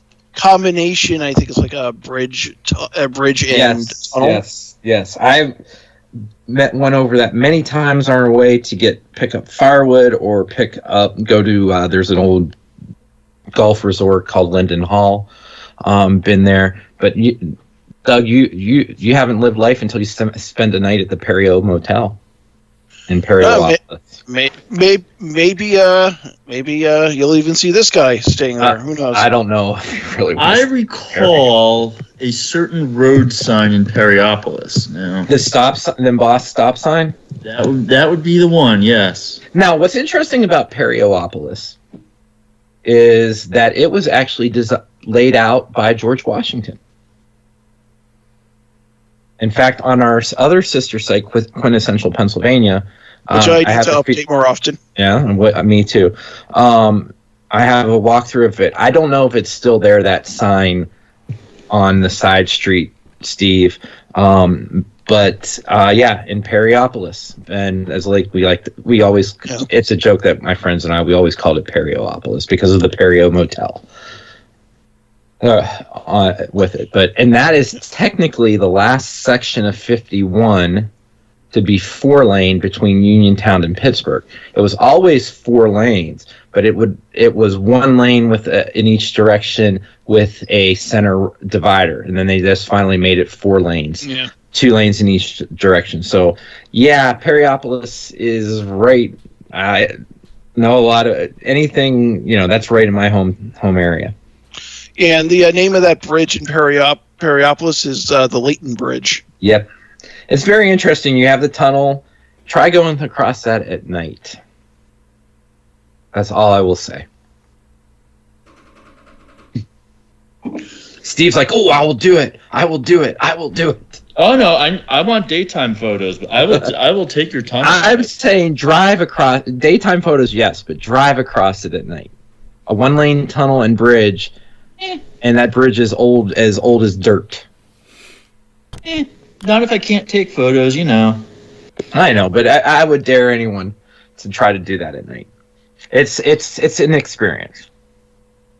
And it's allegedly haunted, too. Well, lots of bridges are haunted. That's what they say, yeah. But that's about it. I mean, it's so that's where it is. I know Jeff's working on a lot of different things on it. It could be a good group of people. I don't know. But Steve's going to be there. There's going to be a lineup. But the question is the over and under, and I don't care if he hears it or not. The over and under on HB Elkins saying he's going to go or not is 2.5. Oh, he'll say it. Aren't we already at 2.5? We might be. I don't think it's been done yet, but we've had that for years on him on if he's going to go or not. We have had an over under. He'll say he's going. We know that much, but the actual going is we know how that works out. I think we approached that with Cumberland last fall. Yes. Mm-hmm. Yeah. But then he started complaining about hotel prices, and then that was the end of that. Well, Yeah. I think So if you're listening, HB, you can. If you're listening, HB, I took the over, so you know what to do.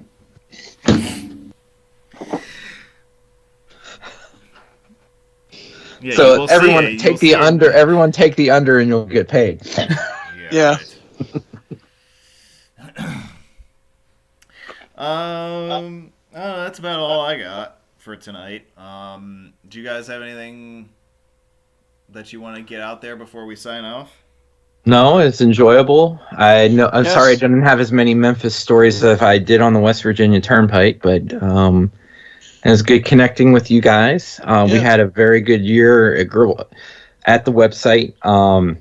We continue to grow. It's, it is a hobby for us. We try to get as where it is as we can. For anyone that's here that's in the hobby and wants to do things, best advice I ever got was it's a hobby. Sometimes you do it for 6 weeks nonstop, and then you take 6 months off. That's why it's a hobby. So if you're not taking trips or going through there, it happens. It goes through, or try to do something locally. I know I see sometimes in the Facebook comments or the Facebook feeds people going, "Oh, I wish I was on a road trip, blah, blah, blah." Well, sometimes just do something local. You never know what you'll find. Yeah, the answer might be in your own backyard. Yeah, and if not, and the other thing is maybe, consider starting your own site and blog, or just go with you find it as interesting and go from there. I mean, that's how I pretty much have done it for 20 some years now. God damn it. But that's there, and you see it with Steve. Steve does stuff that he finds interesting, and it's a very beloved site, with it. Right. And don't be afraid to show your personality. But if don't be upset that you haven't gone anywhere. There's always the urge. But you might find something locally. Take a different route on the way home, or go things, or just research and stuff. And maybe if people are working on something, see what you can do to help. But so that's just my after the over unders. Going, hey, let's, little of uplifting on that. Yeah, or I think it was the tourism slogan for the in-state residents of North Carolina is the discover the state you're in. Yes, and we did that over New Year's. Yeah, but basically kind of piggybacking off of this, basically I always thought basically as we have, let's say, the blog site, we have like the podcast. I know Dan has his YouTube video, Instagram. There's a whole big wealth of basically things that people can do to basically put their imprint on the hobby. So I, encourage you basically if you're thinking I should start a podcast, I should start a blog, heck, I want to start an Instagram account. Basically do it. Basically your take will, be appreciated. Yeah, take Doug for instance. We're very fortunate here with the Gribble Nation and Roadway Wiz network or family of networks or whatever you want to call it. He's doing a YouTube show tonight. The other night, he was recording a podcast with me. He was releasing a blog article, yesterday?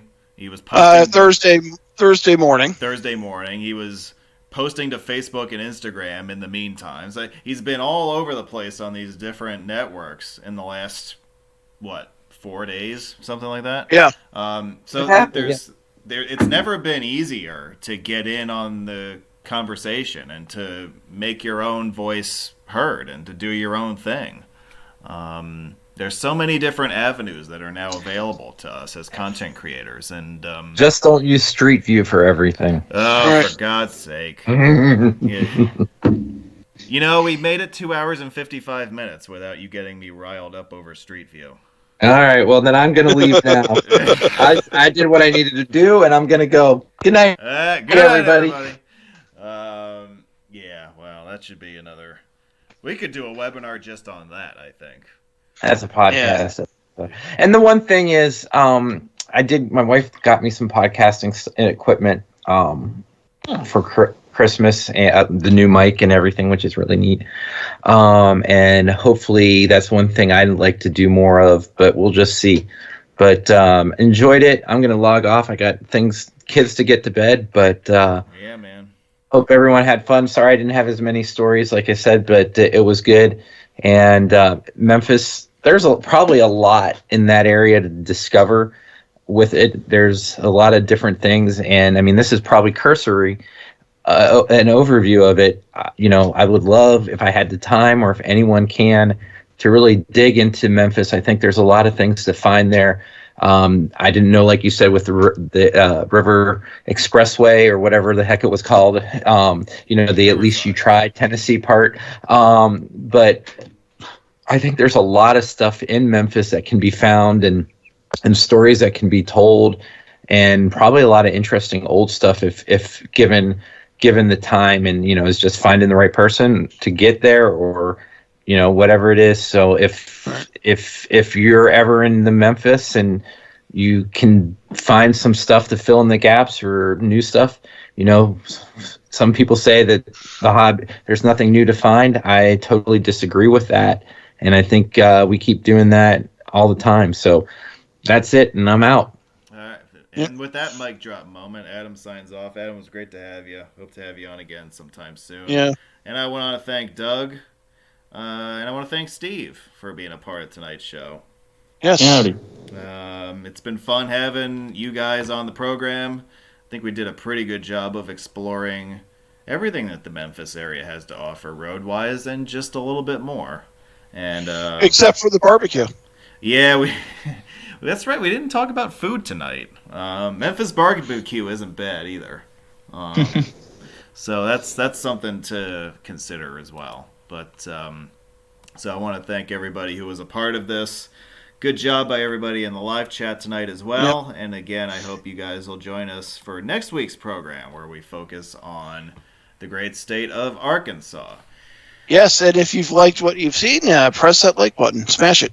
Smash that like button and smash that subscribe button. Did you know that roughly 2/3 of the people who watch my channel are not subscribers? Well, they should subscribe. I completely agree. I don't know what they're waiting for, but, subscribe so that way you can be in the know about new video uploads and all that good stuff. Because why would you want to be left in the dark? Why would you want to go back to living like it's the year 1811? I wouldn't want to do that. So the great Marv Levy would say, the old coach of the Buffalo Bills, where would you rather be than right here, right now? Well, yeah. I agree. So I want to be where the people are. I want to see them dancing. That's right. Dancing in the streets. So we will sign off. So to come and join us next week, and until then, I'm gonna sign off. I'm gonna be snowed in tomorrow, so we'll see what happens. But we'll figure out. So am I. Probably see a website update from me. Yep. But until next weekend, we'll talk to you then. Happy and safe travels out there to everybody, and we will see you next time. Salute.